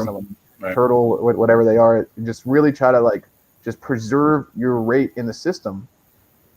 And this is it. You just got to just lock them in. Just got to lock them in, because eventually it's going to really start going up, I think, quicker. It's going to be nice because it's like competing new people, and then whales that are ending their stake. So it's going to be that competition, and then so little in the market available. So, I mean, that could do anything for price. Yeah. And then, I mean, we're seeing what it does for T-shares. It's so crazy how it goes from 100 to 200 to 300. And then it's like, whoa, this is only like year one. So it's, I mean, I'm excited to see where these and also, I think it's very important to, 15 years is a very long time. 10 years is a very long time. 5 years is a very long time. 2 years is, you change physically, spiritually, mentally. Your environment changes a lot. You change as a person in 2 years. You mature. Things happen. And I feel like it's really important to just be aware of that consciously and know that, you really have to ingrain into your mind just your game plan. And you have to really be aware of that and know and don't falter from that path along the way. You can go down a rough point in your life. You can get depressed, or you can get this or that, or something could happen, and you could be like, oh, you know what? Maybe it wasn't it, or maybe, and then you can get locked out of a position. You could sell early, and that's how the wealth was made in Bitcoin and Ethereum, is people just holding and just never selling. But I think there's even more people who got shaken out through all that volatility. And they could have had millions. They could have had millions, but they got shaken out. They got fudded. They weren't mentally strong. It only takes 3 days, a week, 1 day to be not mentally strong. Bro, and then that's you so think, true. It only takes a little time frame in your life of 15 years or whatever it is, and you lose it. You're not sharp, and you sell, and then boom. So I think it's important to just be aware of that, and just really, just really stay strong on your initial plan that is right from the beginning, and don't falter from the path, because I think it could be easy at times to, whatever. So just, really stay focused. Right. Yeah, no, with HEX, the best path in my mind is just DCAing. Like, if you want to get fancy, then you DCA the dips. But then anything after that, you just don't try to get too fancy, because, that's pretty much what everyone does. They'll buy, or they have available $100, but then they need to pay for this or this bill or that bill. But if they would have done only 20, they would have saved 20 in 4 or 5 days or 4 or 5 weeks. They can have $100. They can buy a little bit more. So it doesn't even have to be thousands of dollars. Maybe you're just buying $100. And then if you have to compete, obviously, with the gas fee, but think in the future, well, this is going to be at this rate. That's when, I mean, I know that a lot of people, I was hearing the other day that it's a lot, because you have to obviously trade it, then you have to stake it. And that's when you lose everyone. That's where I've been having issues for the last 2 months, that I cannot even, because for the first few months I could show people my gains or something, and that would incentivize someone to be like, hey, I'll put $100. Sure, why not? But now, obviously, when it's $100 and then the feed tells you it's $100 to trade or 100 and whatever to stake, that's when you're having, I'm having those issues. So yeah, I agree. It's a very challenging environment to onboard new Hexicans or bring people into the space, with the gas fees outrageous. So it's definitely a challenge right now, but you just got to fight through it. And there's people that do have more capital, and there's people that do have experience in the space, and they understand that these fluctuations. But I think we're making the right decision. I think we're going in the right direction. I think that us with the PulseChain, I think it's great marketing. I think it's a really cool name, and I think the logo is awesome. It's aesthetic. It looks great. And I think that it's going to pop. And we have to adapt. We have to adapt. BNB has had their success recently because they have smart contracts on their thing. and that's just the market. That's the market has moved in that direction, and that's if we want to compete, we have to go in that direction. I think that's the right way to go. Yeah. So I'm very excited for the future of it, and I think it's going to be great. Yeah, no, me too. It's just you can tell that if not, Ethereum is just going to get too big for its own good. Like the other day, I heard Cuban say something about that Ethereum is the closest thing to money in crypto. So you could tell that they're already trying to pump it. So these are people that they've been buying Ethereum for the last year. They've been buying it when it was $100, and now they want to pump it. But then it's going to screw us that we're actually needing to use the network. So they only care about the token and the price, but we actually care about the network and the usage.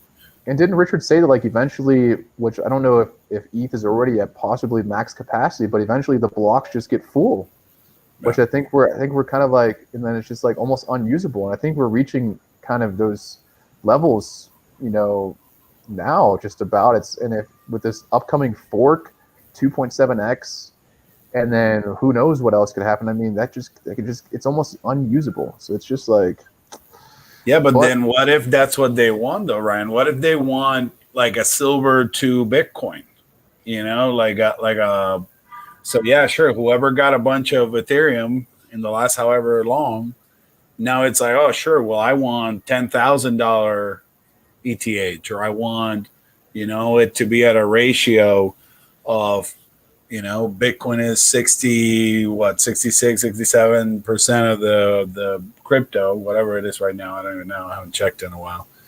But they're going to want that ratio to be for Ethereum. And then again, they just don't care whoever's using the network. All they care is that their bags are pumping, and then that they're, that Ethereum is at 10K or whatever. But then we actually care about the way.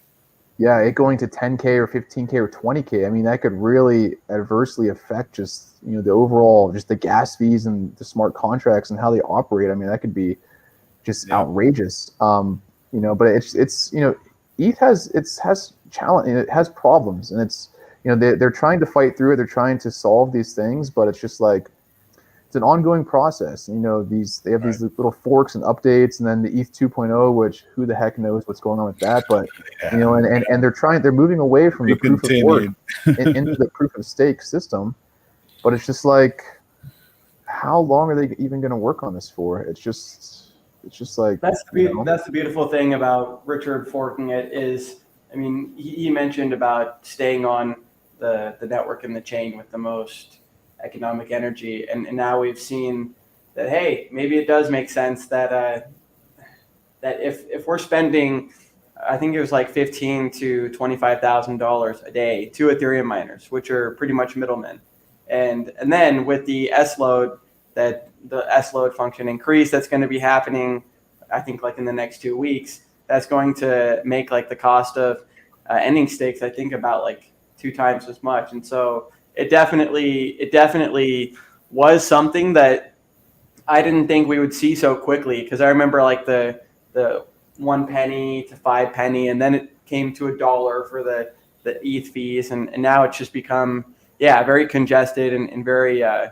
used up. So yeah, it'll be awesome too that Richard mentioned that. I mean, not to keep speculating, but also to keep speculating just a little bit that not just Hex would be on it, but maybe other people that were tired of ETH super high gas fees could port over and be on the PulseChain as well. I mean, there's so much things that you could speculate about, but what we do know is, Richard's thought a lot of these questions. He's thought through a lot of it, and whatever he does, it's going to be good. And I'm excited for the announcement and more information. I mean, the other thing is too is like he already has been like dropping like gold crumbs and information here and there on his tweets, on the PulseChain.com tweets. So people should read into that a little bit more, because they'll have some of their questions answered. Yeah, I agree. And I saw some comments in the chat saying, hey, perhaps the logo was chosen too quickly. And I think right now it's a good placeholder. And if we think that we need to do a rebranding of a logo in the future or whatever, so be it. But I think more importantly, That's just easy. just work on the code and everything. And Joe Hexotic, what's going on, man? Happy Easter to you. What up, Great Joe? to see you. What's going on, Joe? Always great to hear from you, man. Now, I mean, like, I bet, like, the logo, I mean, I'm sure they wouldn't let it get as crazy as the original, you know, when they were talking about Bitcoin HEX and all that stuff. It's just a quick, you know, they take a few pictures, they do a tweet poll or something, and then if that were to be the case, I'm sure that it's super easy to, but it's like you said, what we actually need is the network to be operational. Like this, the logo and all that stuff, that shouldn't be a problem. There shouldn't even be a discussion. So I don't know what they're talking about in the new Plus, I mean, we can always do a rebrand once the network is working great and everything. Then we could reprioritize that if necessary, you know, in the future. That too. Yeah. That too. If the name doesn't hit, if it's not too much for marketing or whatever, it's just a quick change to the name. It's common. You see coins do like logo rebrands. Like I think XRP did one, Stellar Lumens did one. Like it's common. Eventually, when the time is right, you can always do a rebrand. I just think that's not super high priority at the moment. Let's see what else in the chats. Yeah, it's great. It's great to hear from everybody in the chat. Joe Hexotic, Archie, Danny Boy, Brisology. Who else is in there? Yeah, I mean, like Brian was saying, anyone that actually used were using MetaMask and paying less than $1 fee. And the second that we started seeing the dollar fees, I remember I was complaining for dollar fees for a minute. Because I was like, man, why can I get at least a 99-cent fee or something? I would try to just play with it. Be like, man, it won't accept my 99-cent fee. Super slow transaction.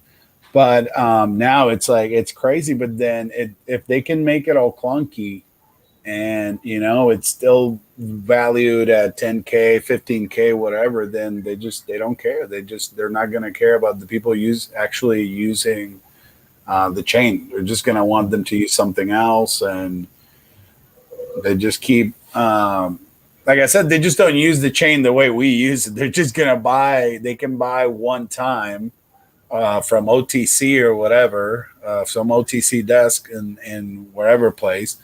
And then they probably pay less than we're paying for our transactions. Isn't that crazy? So they might be buying like millions of dollars in ETH, and they might be paying less than $100 for it. And then we're paying like all this much to end or start a stake. So it's crazy. Rail is better than anything. Yeah. Been calling it all week. PulseChain is done code, blah, blah, blah. Here you go, marketing. Yeah, it's great to hear from everybody in the chat. You know, the Hexicans, there's just so much energy. It's bubbling. It's bubbling. I feel like there's just so much going on. You could feel it. You know, you could feel it brewing. There's a lot of very talented Hexicans, and they have all kinds of different skills and talents and skill sets, and it's really cool to be part of like just such a cool group of people. And it's always cool seeing new guys come in, you know, and seeing new people come in, say, you know, say their story or just kind of tell about their experience and what they do and stuff. And you just meet so many cool. And the thing is, it's like Richard said too, it's an IQ test. And a lot of the people that come in, they're very sharp. And it's cool when you talk with people that you know that they have, like, they're very aware, their conscious level is very high, they're intelligent, and it's nice to connect with people that are really sharp, you know. So yeah, it's great, you know. Marco the Hexican, Archie. So, you know, shout out to everybody, because that's really what it's all about too, is just everyone coming together and being a strong team. So I think we got a super strong team for sure. Yeah, and I mean, it's what else are we going to put our money on? I mean, there's not that many options right now. There's just not many options. The market, the way I see it, it's all the markets are inflated to a point where they could you could put your money in anything right now. I can see any market, even gold, silver, and at any point in time could just take a big old dip, like in March. I mean, even silver, how many years people keep thinking like, oh, if I'm in metals, that's great. And then the second that March hit, and then people were like dumping their silver at like 14, 15 bucks. Like people couldn't like rate like. Yeah. And plus too, like, tribalism and being part of a team and everything. And like, I think, Richard Hart, he's just a super strong leader, team player. And it's like, do you really want to take the opposite side of him? Like I want him on my team, I want him on my crypto team. Like that's not, so you want to be part of the strong team who's going to win. So I feel good, Plus, I mean, like you can tell that all he's doing is just moving to what's the best interest, even for crypto, not even himself. This is a guy that like he could just get away and not even talk to anyone, just say, hey, I got my gains and then bye. But he's telling everyone, hey, this is the good thing about Bitcoin. This is what happened bad with Bitcoin. This is the good thing about Ethereum. Now it's getting clunky again. So it's actually a good thing that you're seeing someone that can, that can just shift with what's going on. Because I mean, nobody's gonna like really you want to get stuck to a coin that it might have come out in 5-6 years ago and then nobody's using it, or anyone I feel bad for developers and all this stuff that are planning on doing any type of project in the Ethereum network right now. Because unless they got in like a year or two ago and then they loaded their bags at less than $100, right now they're screwed, because it's like, all right, they're going to get in at buying coins at $2,000 a pop. And I don't know. I mean, obviously, I don't know that much on development and all this stuff, but I feel bad for anyone that's going to need the network, because look at us right now. I mean, like Bran was saying, we were opening and closing stakes at less than 10 cents. We could do 5-10 of them at the same time, just leaving them in queue and then they wait for them. So we could do all this stuff that now it's impossible, and it's almost like we're paying a price for it. So. I mean, I'm sure the Ethereum network, we're not going to be the only product that's going to go mainnet. Like, that's just going to go, all right, bye. You guys want to play with this game? Or sure. You're going to get all the gains for this little bit of time, but then we're going to go do our own thing. Yeah. Because I think it's just a stepping stone. And like Richard has mentioned before, crypto in 3, 5, 10 years, it's just going to be so different. Like all these problems that we're focused on and talking about right now are just going to be just minute, like not even non-existent at that time. It's going to be so different. Technology changes just so much. It's an exponential curve of how technology changes, and it's just I think it's going to be a totally different space in 5-10 years. But it's good that we can kind of pick up our substrate thing and move and go. Everything is locked. There's not going to be any room for error, for inflation bugs. And right. So that's the thing. It's like, I bet that's made Ethereum in a way has made crypto a little bit lazy, because a lot of people that could have been doing their own nets or their own blockchains, their own tokens, they were just, all right, well, I'm going to do this in Ethereum, or I could have done this and then launch my own mainnet, but instead they stay longer in Ethereum. So, I mean, I don't know. Ethereum's definitely benefited from that everybody wanted to work on Ethereum. Yeah, that's true. Now it's not just us with the problem of the higher gas fees, but it's everyone else, and especially since HEX is gas optimized. But want to wrap it up. Sure. Somewhat soon here. Do you guys have anything else you want to say before I answer a couple of the questions in the chat? I think that's pretty much it. I really enjoyed the time on today. Thank you so much, Bran, for having us. Always a pleasure. Identity Block, great to speak with you face to face or virtually. Right. It's been a great time, and I'm very happy, very pleased with everything.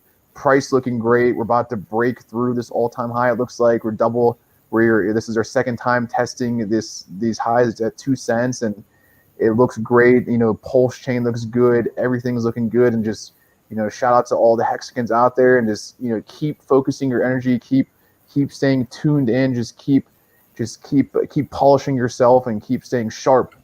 because I feel like this is gonna be our year and in the years to come. So we just gotta just stay on it and don't get too content with everything. Keep being hungry, keep staying hungry, keep fighting. Right. And I think it's gonna be very good going forward. Yeah, exactly. Lock up those T-shirts because Yep. you're gonna get a gift. Yeah. Seriously. Well, yeah, I always enjoy having both of you guys on, and it's always cool to, hear other people's opinions and be able to answer other commenters' questions and topics that they have in the chat too. So yeah, I'll let you guys get going. I'm just gonna answer a couple of comments in the chat. Sounds good. Later, Ryan. Okay. Later, Brand. See you guys. Yeah, Later, guys. everybody. Have a good one. See you guys. Okay, so I will be adding Identity Block and Ryan's their contact information and their Twitter accounts down below. Sometimes I hesitate to add it before in case the person can't make it. So I'm still going to be monologuing for just a little bit longer. There was someone that had a question that I want to scroll up to because they're a new Hexican, and it was this account right here, Junior United States Marine Corps. So let me, or just USMC. So let me try and scroll up to their question. 1 second here. It was pretty much on the T-shares themselves. Like, okay, right here. So thank God the StreamYard held on to it. So Junior USMC, thank you for participating and coming in. But so they say, for us new peeps, please explain what happens when one sees when their stake comes to its end, and what options do you have once it's completed? So let's just answer that first. The only options you really have when it's completed are you can do good accounting, which it doesn't actually mint the HEX, but it prevents the HEX from diminishing every week. It prevents, so so you can either do good accounting or you can do an end stake, and you can also do nothing, I guess, right? So if you do nothing and you don't end your stake, then every single week for 100 weeks, your amount will deplete by 1%.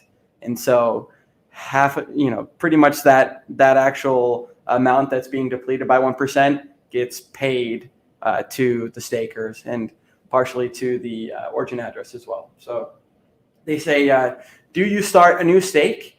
You can. There's a gas fee that you pay to start a stake, and then a gas fee that you pay to end the stake. And right now, the gas fee to end the stake, it's going to be significantly higher than it is to start the stake, because when you start the stake, this is all on like the Ethereum virtual computer type thing, right? And so it's writing data, reading data.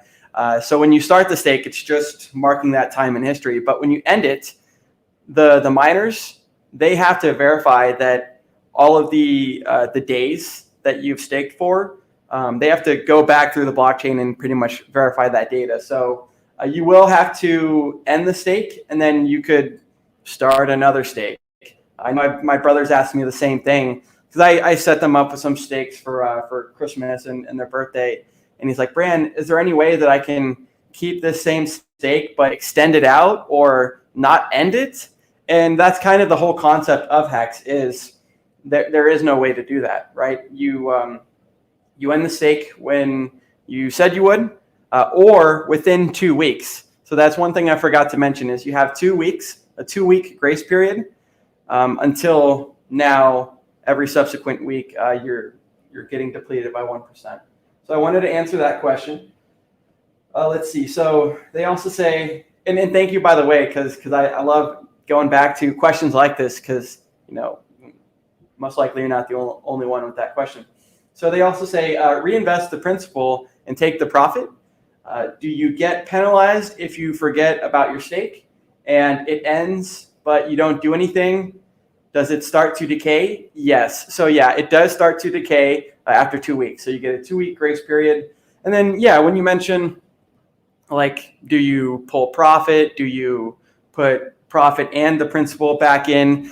that's all variable and personal to everyone, right? And I'm not going to say what you should or shouldn't do, because at the end of the day, this is, like I said, it's such an individual basis, you know. And so that's why when people ask the same thing, like, oh, how long should I stake for? I like to tell them what I do. I mean, for me, not every single stake goes out for Cuatro Cinco, but the way that my ladder is set up, you know, is annually. And so that way, even if I didn't need to realize the profit and whatnot, I could roll it back into a future stake or hold on to it liquid or whatever I wanted to do. But if you can set up a plan and a process so where you're not ending stakes early and to where you have like a contingency plan, then you're going to be a lot more successful if you did get an emergency and you did have something going on. So I wanted to answer their question. And yeah, shout out again to Identity Block and Ryan Lopez. He's still in the chat for, you know, a minute here. So good to see you guys. And yeah, I did want to, you know, wrap up our conversation so I could answer some of the questions in the chat, because it's kind of like a balance, right? It's kind of a delicate balance of like, okay, when I have other people on, I want to be engaged in interacting with them, but then also sometimes the comments get neglected too. So don't want to forget about the commenters, which is why we'll, you know, chit chat with the people here for a little bit. So Nate J, what's up, Bran? Hey, what's up, Nate? Good to see you, man. I know Nate has been in the t.me/hex crypto, the audio chats, and I'm a big proponent of it. I actually haven't been participating lately within like the past week. I've jumped in that channel a couple of times, but need to get back in there, right? Because it's so engaging, and it's the opportunity for, say, anyone that's on this that's watching my stream right now. Say you don't want to come on the stream, but you have questions and, you know, things that you want to contribute and participate in, or even just hear what other people are doing. You can go to the it's pretty much like a Clubhouse version, except it's for Telegram. So Clubhouse is like only exclusive to iPhone users when I looked last, and the t.me/hex crypto has a audio chat at the very top. So there's like the pinned message, and then above that you'll see like an audio call, and you can click like join room, and it's really cool. It's awesome. So Junior USMC says, thank you. Benefits of minting Hex. Will we be able to end stake via the PulseChain? So from the previous tweets that I had shared towards the beginning of the stream, let me see if I can find those.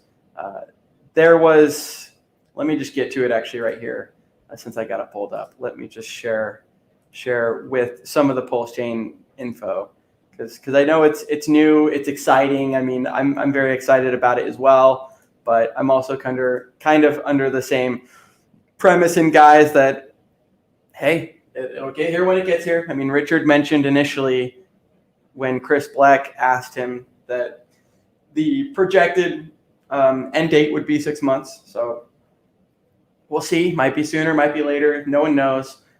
That's all speculative. But I mean, you know, PulseChain.com, and then it's at PulseChain.com. So it does have the logo up there. That's the current logo that's up there. So who knows? But so to answer that person's question. So once again, Hex.com on Ethereum is unstoppable. It can't be paused or changed. So Hex on Ethereum is always going to exist. Okay. The PulseChain.com Ethereum fork is designed to have all your stakes and Hex at the moment of the fork.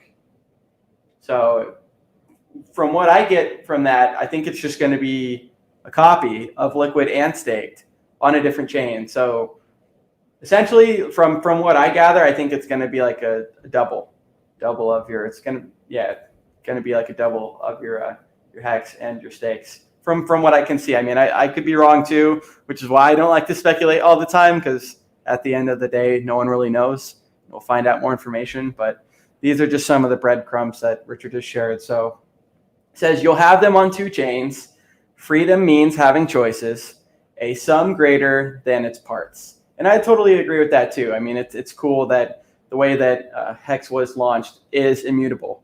So with it being on Ethereum, yeah, no one can tamper with it, change it, or anything. But we're going to have a multiply copy on the new chain. So it says all your liquid HEX and all your stakes. And that was one thing that Johnny and I were kind of speculating. I speculated after he had mentioned it, was that since it is an Ethereum fork, we can't guarantee that it's going to be airdropped to the Hexicans as well, but that's what it says right here. All your liquid HEX and your stakes. So that's what we see there. And then what we see as well is, and let me just zoom in on this because this is like, bullish. Like people that don't kind of see the bigger picture, if you just read these tweets, you might get a better grasp. But then it says, Richard says, if you want stakes on two chains, you may want to buy HEX and make stakes before the fork. So that was kind of the information there. We can actually go on the PulseChain and we can kind of just see if there's anything else. So just because some of the information I covered at the beginning of the stream, maybe you joined in the middle or just now. So let's cover it again. The details of the PulseChain Ethereum fork launch are secret until the end of this month. Cheaper, faster, and fee burning are just a start. So it's going to be cheaper, faster, fee burning. Like I said, I think that's going to be really bullish for things like Staker.app. Shout out to Steph and Firebun for working so hard, right? The cool thing about HEX is what we have, and let me remove that comment just from the screen, but what we have in HEX is so authentic and it is so grassroots. And it's cool that people like Steph, he quit his job at Google. I mean, he used to work at, and he's mentioned this, so I can obviously say it too, but he used to work at Google as a senior software developer and, quit a six-figure salary job to work on HEX. And it's like, man, if someone like that was, working for Google and had a cool job, good benefits and all that stuff, if someone like that is so motivated by what Richard's done and what HEX has done to make Staker.app and, before that, Hex.live, it really goes to show you the product that is here. And it's here to stay, and it really is a product. At the end of the day, there's so many different cryptocurrencies, right, that'll talk about yield and, we're going to lend out our coins so other people can trade them, and then you're going to get a yield back. And all of those things involve counterparty and middlemen for the most part. And so the cool thing about HEX is you get to earn yield via interest without giving your darn private keys away to those middlemen. Because what we've seen in the past is Richard's mentioned things like Cred that were similar to things like BlockFi and Celsius. And guess what? They ended up going down or going bankrupt and things like this. So things like HEX are built for sustainability. And then I also appreciate Ryan when him and Identity Block and myself were talking. Bitcoin is not efficient. And the actual hash rate itself, as the hash rate gets higher and goes up more, well, now you're having the miners, the Bitcoin miners, they're having to spend more money and more electricity, which is polluting the environment. And so whether you like that or not, I think we can all agree that things like HEX that are more efficient on the environment and that don't have those negative externalities, I think we can agree that that's a benefit. Let's see. So let me cover some comments. Trustless says, a hard fork is like getting a new phone with all your images and data copied. That is true. You have both with the same data at the snapshot date. After that, you will use each one independently. Hey, I really like that analogy, Trustless. I completely agree. Danny says, oh my gosh, I get so excited. Yep, me too. Junior USMC says, nice, thanks. Stake HEX, receive T-shares. That's receive T-shares that will have exponential value in the future. That's the goal / end result, correct? Yes. So yeah, it's incentivizing you to put your economic energy into HEX and to earn interest, right? Things like Bitcoin don't pay you an interest. All you can really do is buy it and sell it and trade it. And it actually does have a time locking component and feature, but since you're not incentivized, if you time lock Bitcoin, you're not actually going to be making interest. And there's also ways that you can mess that up where you could permanently lose the Bitcoin. So yeah, it's just incentivizing people that want yield and want more money on top of their money to always use the system. And so right now, if we go to this website, well, I'll do it a little bit later because I want to cover some other tweets. But if you go to graphx.rocks, it'll tell you like the total staking percentage, which is like less than 10%. It is 9.687%. So if say 1% of that total were staked, or say if 100% of people were staked, the actual interest you would get would be 3.69 because that's based on the inflation. And then as more people stake, that number will kind of get diluted. But the more value that's locked, as we've seen lately, which is over $1 billion, like 1.1 billion something, now that's locked for over about 5.5 years, and that number keeps getting bigger, and the actual average lock length continues to go up as well. And so it's kind of like a supply and demand thing. So yeah, it kind of, you're incentivized to stake by earning interest, and the longer you stake, the more T-shares you will have. So if you stake for 1 year, you'll get 20% more T-shares, and you'll get 20% more T-shares all the way up to 10 years. And then at 3,641 days to 5,555 days, you'll get up to 3 times the T-shares. And the reason someone would want to do 5,555 days as opposed to 3,641 days is now at 3,641 days, you're surrendering your T-shares. And when you do that, obviously you're going to have a whole bunch of HEX. But if you decide to restake, now you're going to be paying that new T-share rate, which who knows, could be 1 million HEX per T-share or whatever it is. And so if you do 5,555 days, as other people end their stakes, you're going to continue having the same amount of T-shares, which is what generates the interest. So that's kind of what we've seen already, even with some of the people that have shorter time frames and horizons, is that the people that have the longer time frame, they're gonna be rewarded exponentially more. Okay. But yeah, let me go back to these tweets here, just because I was still covering it here. So yeah, that's kind of the major update on the PulseChain. Richard mentioned that a lot of people are direct messaging him, and you don't need to do that. He's getting quite annoyed, it seems, from that. Just be patient. Anything that Richard does is going to be successful. It's kind of like Peter Thiel. He mentioned about Elon Musk one time when they were talking about the founding and beginning of PayPal, that with Elon Musk, he would never bet against him. And same thing with me and Richard Hart. I would never bet against him. But we should also give him the time and space and stuff like that he needs to be able to focus and rest and do his things instead of answering a whole bunch of people one by one in the direct message. So that's one thing that he mentioned as well. But yeah, I mean, at the end of the month, we've definitely got something to look forward to. Another thing I can say is April 2020 was when we had a significant price increase, and we never went back to that. So it seems that we might be repeating some sort of fractal pattern from what we did last year.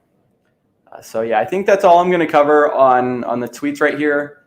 Maybe I'll read just a couple other comments, and then we'll get back to it.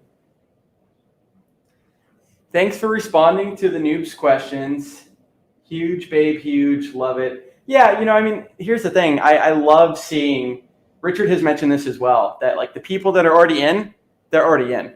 But the people that aren't in, or the people that are asking questions, well, they might not be done. And it's awesome to see new Hexicans and questions that are very valid and very legitimate, and that might not be answered as frequently because there's already, people that kind of know that information. But if you're new, it's like, well, those are some questions that are important to be answered. So yeah, if you have any more questions, Junior, USMC, I'd be happy to try my best.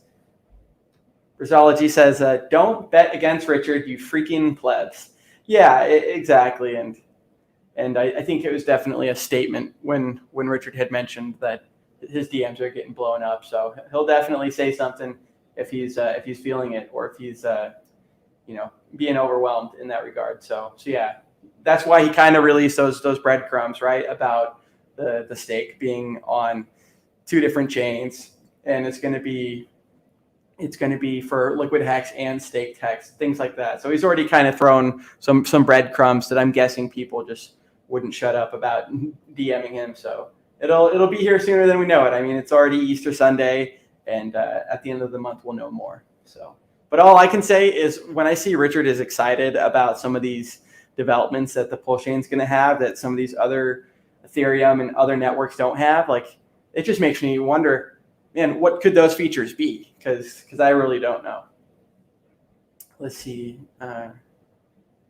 Junior, come on. There we go. A Junior USMC says, oh, I'm fully staked and continue to stake the ladder. Yeah, me too. I mean, I do keep a couple percent liquid, as I've mentioned earlier, but it's significantly, like, it literally is like a couple percent compared to the rest of my stack. But I mean, I think that's important, right? Just because 5,555 days is the max that you can stake it doesn't mean that you can't do a staking ladder in between. And so if you ever have any questions on how should I ladder, things like this, you could also look into just traditional certificate of deposits and traditional CD ladders and see how those are structured. And yeah, maybe you'll begin to find that, like, you'll begin to kind of find a strategy of what you might want to do. INT Pro says, do we know anything about Hex adoption in Asia, specifically Japan? I know there's a couple Hexicans in Japan. I think like Mrs. Hexquisite, and then Crypto King, and then I think Kevin Fua. I think all 3 of them. Oh, Papa B. Not to dox everyone, but they've already mentioned it multiple times.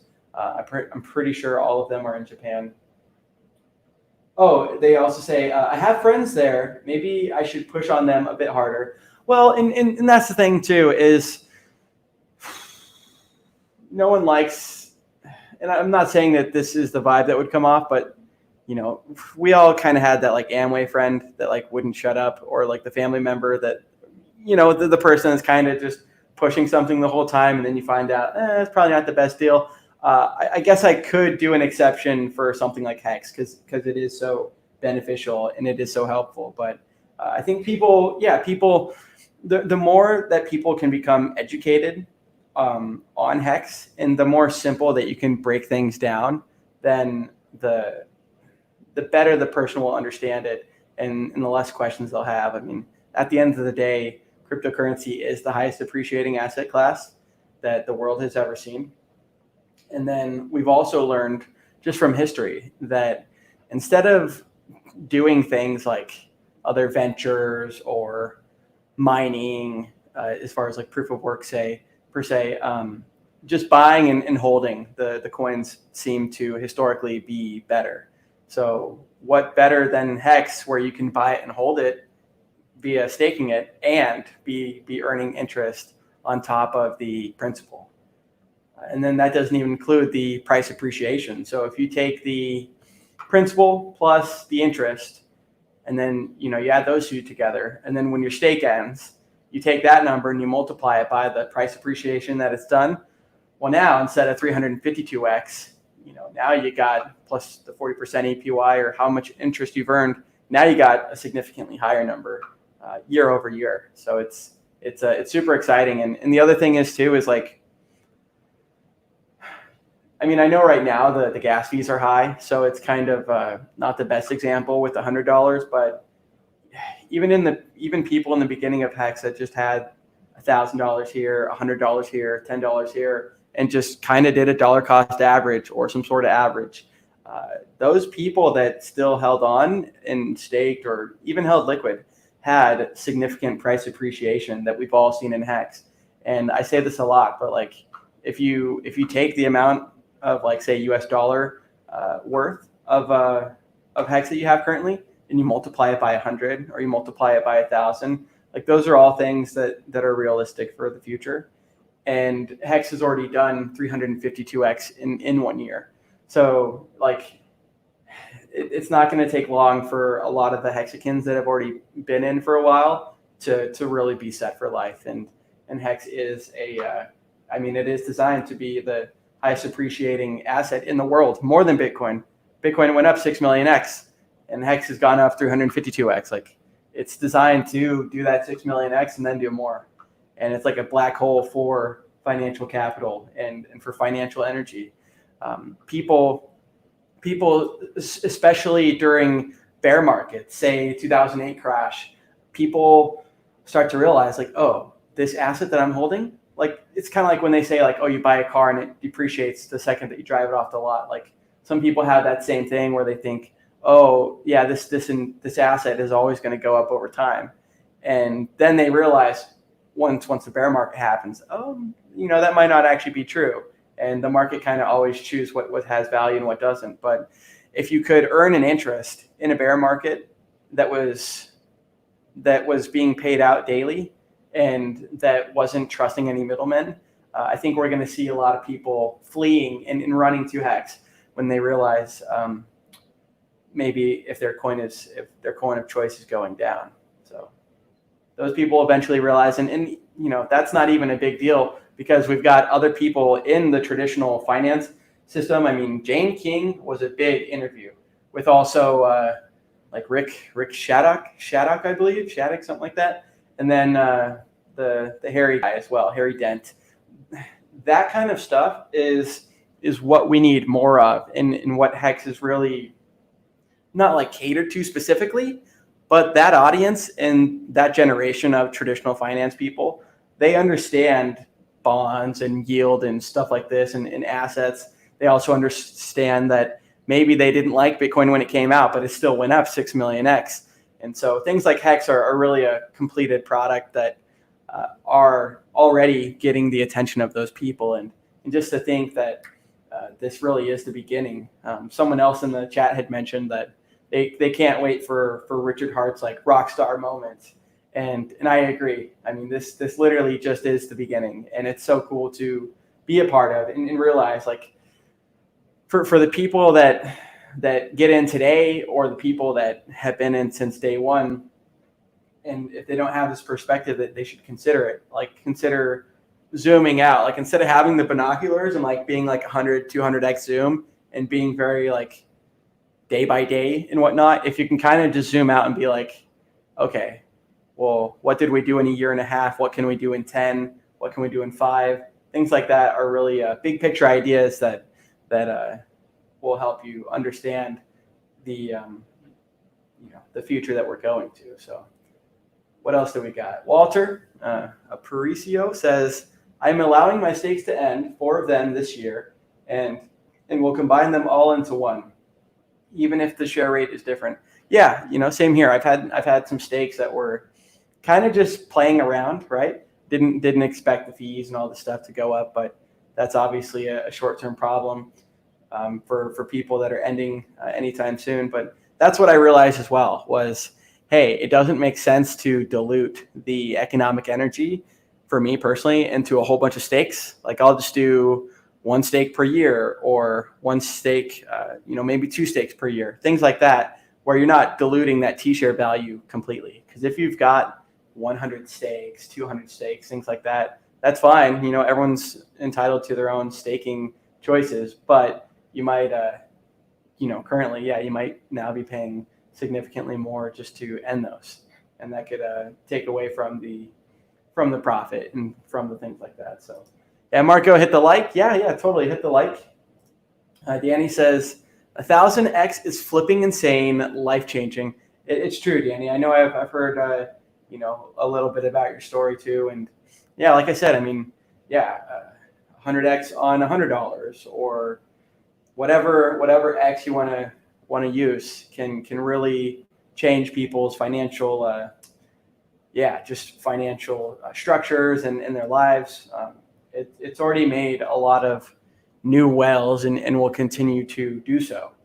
It's not to get rid of whales as a concept, but it's to almost like a meritocracy type thing where it's like it is like an even playing field. And Dev Kyle actually mentioned like way long ago in 2020 that one of Richard's biggest things about the adoption amplifier and about the share rate and things like this was that he did want it to be fair, and so I've always kind of got that consensus from just listening to Richard, thousands of hours, if not tens of thousands of his live streams. But it's cool to see that, he does have integrity. He does like to think about the system for, everyone, not just, one type of people or class of people. So it's awesome. And yeah, like I said, this is just the beginning. Tiago, good to see you. He says, I was one of those guys. I could only buy 100 euros a month, and I own 11 million hex. Damn, that's awesome. Yeah, and then he says staked of fucking course. Yeah, I mean, that's awesome, Tiago. And that's the thing too, is sometimes when I mention like a zoomed in view versus a zoomed out, some people on say on day one FOMO, right? Like 21,000, something like that, hex per Ethereum. But if you were to zoom out, and if those people were to have even held or even staked, like they would still be up right now significantly more. And the adoption amplifier itself, the way that was designed, similar to like the EOS launch, was really cool to see, and then really cool to see the distribution, right? Because there was hyperinflation for 1 year, and now Hex got that hyperinflation out of the way, and now it's just a 3.69% inflation on the total amount. Oh yeah, we got the chat going off. Let's look at this. Let's see. So yeah, Uniswap.hex.vision. There's version 2, which is like the current liquidity, and then there's version 1, which is like the price history. But yeah, so I mean, yeah, Hex definitely is looking pretty damn good. I mean, these green candles, like I was kind of showing earlier, they just continue going up and to the right, and whether they consolidate a little bit, up, down, up, down, up, down, it just seems to do so in a way that is like slightly parabolic and is in like that logarithmic curve. So yeah, 1.93 pennies. So that's higher than it was when we started the stream. So that's always cool to see. Let's see here. John Killoran says, Richard Hart did say that there might be an Easter egg after Big Payday. An Easter egg. Yeah, I mean, Easter egg. I mean, yeah, I think this PulseChain will kind of be like an Easter egg, or major benefit to the Hexicans, as we showed earlier on your liquid hex and your staked hex. There seems like there's going to be a copy onto the PulseChain network. And then the other thing that I didn't get to show in that tweet thread was, even though it's going to be a different network and a fork of Ethereum, in MetaMask, all you'll have to click is just one button. Like at the very top of MetaMask, when you click your account, there's like an Ethereum network. You click that, and then there's like these other like test nets or some sort of like RPC network. I don't know what that is, but I'm pretty sure that's the only button you'll have to click. And then it might just say like PulseChain network or some sort of solution where it's just like a one-click thing. And now you've got access to cheaper fees, stuff like that. So that's really cool. Tiago Duarte says, yeah, LOL. And I FOMO'd day one and 2. I was so stupid. Yeah, and that's just the thing too.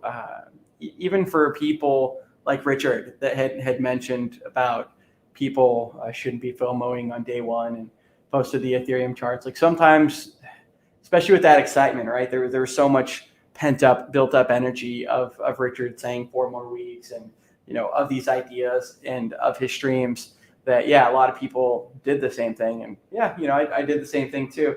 And it's all good. You learn from those experiences. And at the end of the day, especially if you stake, it's like, man, you couldn't have gotten a cheaper T-share rate ever if you had staked that day. And that's how every day is. Like today will always be the best day to stake your HEX because the amount of HEX that it costs for the T-share can only ever go up.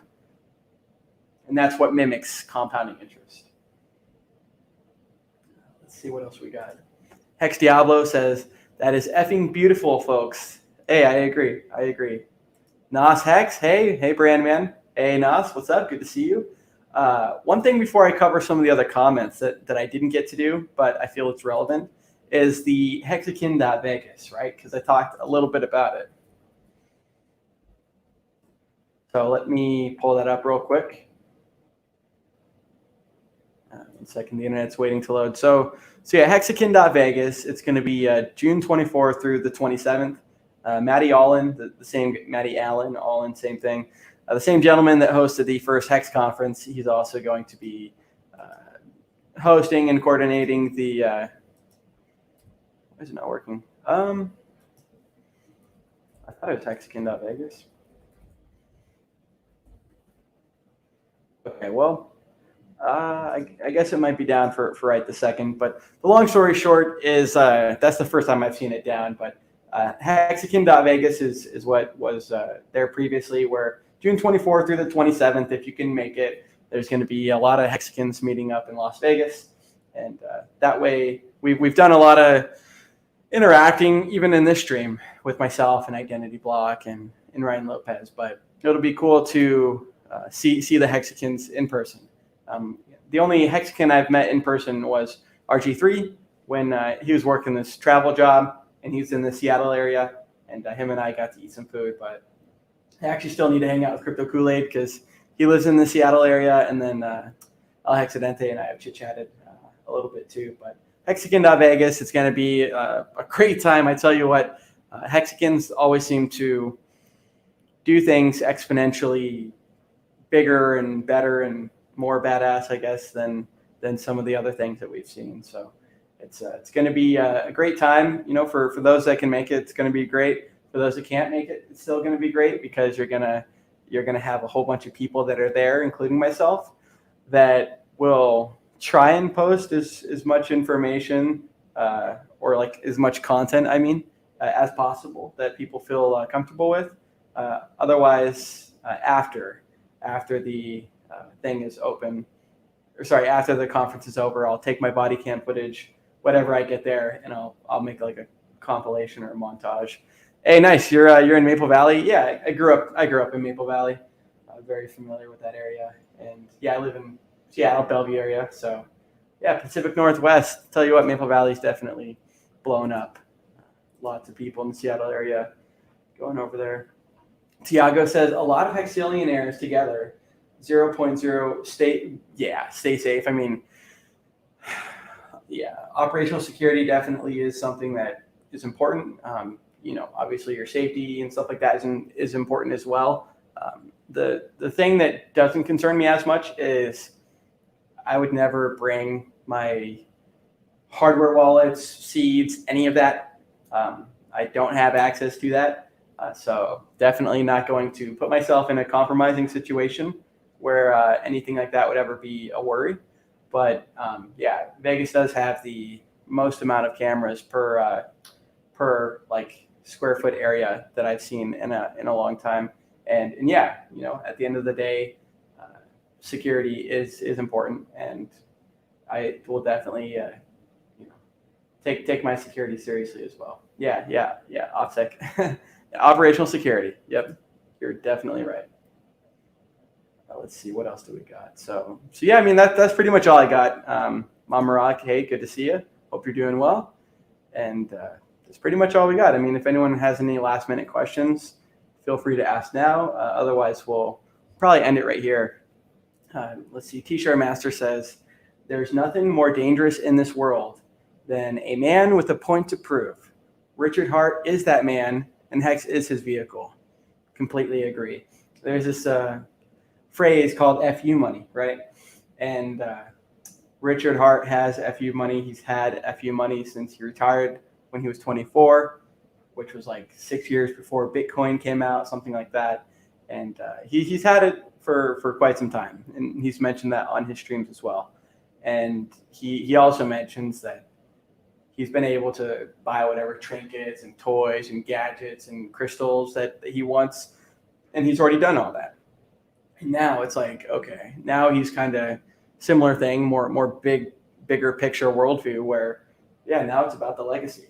So things like Hex, he's not just stopping at Hex. I mean, the fork of Ethereum is really cool to see because someone mentioned it earlier, but not only does Richard care about Hexicans, but about everyone and everyone in crypto. And he does have a very big heart. So I think it's awesome that he's creating a solution to the problem that everyone on the Ethereum chain is having. So if you can create that solution, and you can also reward the people that are part of Hex and that are staked, whether they hold it liquid or staked, then you kind of got a win-win situation. And I like the idea too of Richard not wanting to associate a whole bunch the PulseChain with the Hex. Like obviously people that know crypto will know, but if you can kind of not commingle the two and kind of keep it separate, then the people that were initially gatekeeping Hex and those entities, they might be less gatekeepy towards the PulseChain. At least that's what Richard speculated one time on a stream. INT Pro says, Hex community on Reddit is growing fast. Nice. That's awesome. I actually haven't checked it out yet. It's been a minute since I've been on Reddit, but I like Reddit, yeah. I know Hex Mac. He's one of the hosts, if not the host, of a Hex on a Facebook group. There's like a Hex Facebook group that he hosts. So feel free to hit him up if you go on Facebook or if you got friends on Facebook. And there's a pretty big group. Oh, cool, nice. Galahad, might have butchered that, but a shout out from Tacoma. Great content, thanks. Hey, that's awesome. Yeah, I got some friends that live over in Spanaway, so I'm very familiar with Tacoma. I got some friends that work in Tacoma too. Yeah, Danny, hey, great stream. Good to see you, my friend. So yeah, I'll wrap up in just a couple minutes here. Will the new coin on Pulse have an effect on the price potential on Hex and Ethereum? Yes. Yeah, Richard's mentioned that. He mentioned it in a reply to someone that if you have a I'm trying to think of what to say. Richard has mentioned that, yeah, if there's two networks that Hex is running on, well, people could choose if they wanted to sell or to do whatever, convert their Hex on the Ethereum network to the other one, or vice versa. If they didn't like the Pulse network, they could do the same thing to the Ethereum network. So yeah, I think it's going to be from what it seems to be, it's going to be like two separate networks that kind of interact separately. Since it was locked with no admin keys, there's no changes that can be made to it on that layer one. So it's going to be similar on the PulseChain as well. Richard Hart to hold number 1 and number 2 spots in cryptos. Yeah, seriously, right? Hex number 1, PulseChain number 2. I could see that. I could definitely see that. Big Fudge says, if all the new money goes into Pulse, that could crash the Hex on ETH price. Yeah. I mean, yeah, there's definitely some people that are, I mean, free markets at the end of the day, right? Where yeah, if they like PulseChain over the Ethereum chain, then maybe they'll cater their decisions towards that. So yeah, that's definitely very possible. So yeah, I'm going to end it here. We've gone 2 hours and 33 minutes, so that's a great time to end. Thank you everyone for joining in the chat. We've maintained a significantly higher number of viewers than I had maybe even 3 months ago and stuff like that. So shout out to RG3. He was the one that first initially made me want to like join a live stream, and Hexologist was up there as well. I mean, Hexologist was very inspiring, but the only reason I say RG3 was because he was the first one that I could actually join that live stream. So for anyone that doesn't know, Discourse Syndicate, the effing Hangout is something that you can join. It starts at 7 p.m. Pacific Standard Time on Fridays, and anyone can join. It's an open StreamYard link that you can interact with other Hexicans and things like that. So that's where I got my start, and it was cool to take this channel that I use for other random content to be able to produce info as well. So, all right, Identity Block. Yep, thank you for coming on. Thank you, Ryan, for coming on. I'm gonna put their information in the description below. And just remember, with the PulseChain, there's more information coming at the end of the month. So just wait patiently. Don't DM Richard questions and stuff like that. He's busy enough as it is, and just take the breadcrumbs, and they're not even breadcrumbs. They're like significant breadcrumbs. Take the information that he's scattered, and just read between the lines, because it's going to be a good one. So Junior USMC, good to see you. Thanks for coming on. If you ever have any questions on future streams, I stream at the same time every Sunday, every week. You're always welcome to ask any questions. So without further ado, allmylinks.com/BallietBran is where you can find more of me, and I'll see you next time.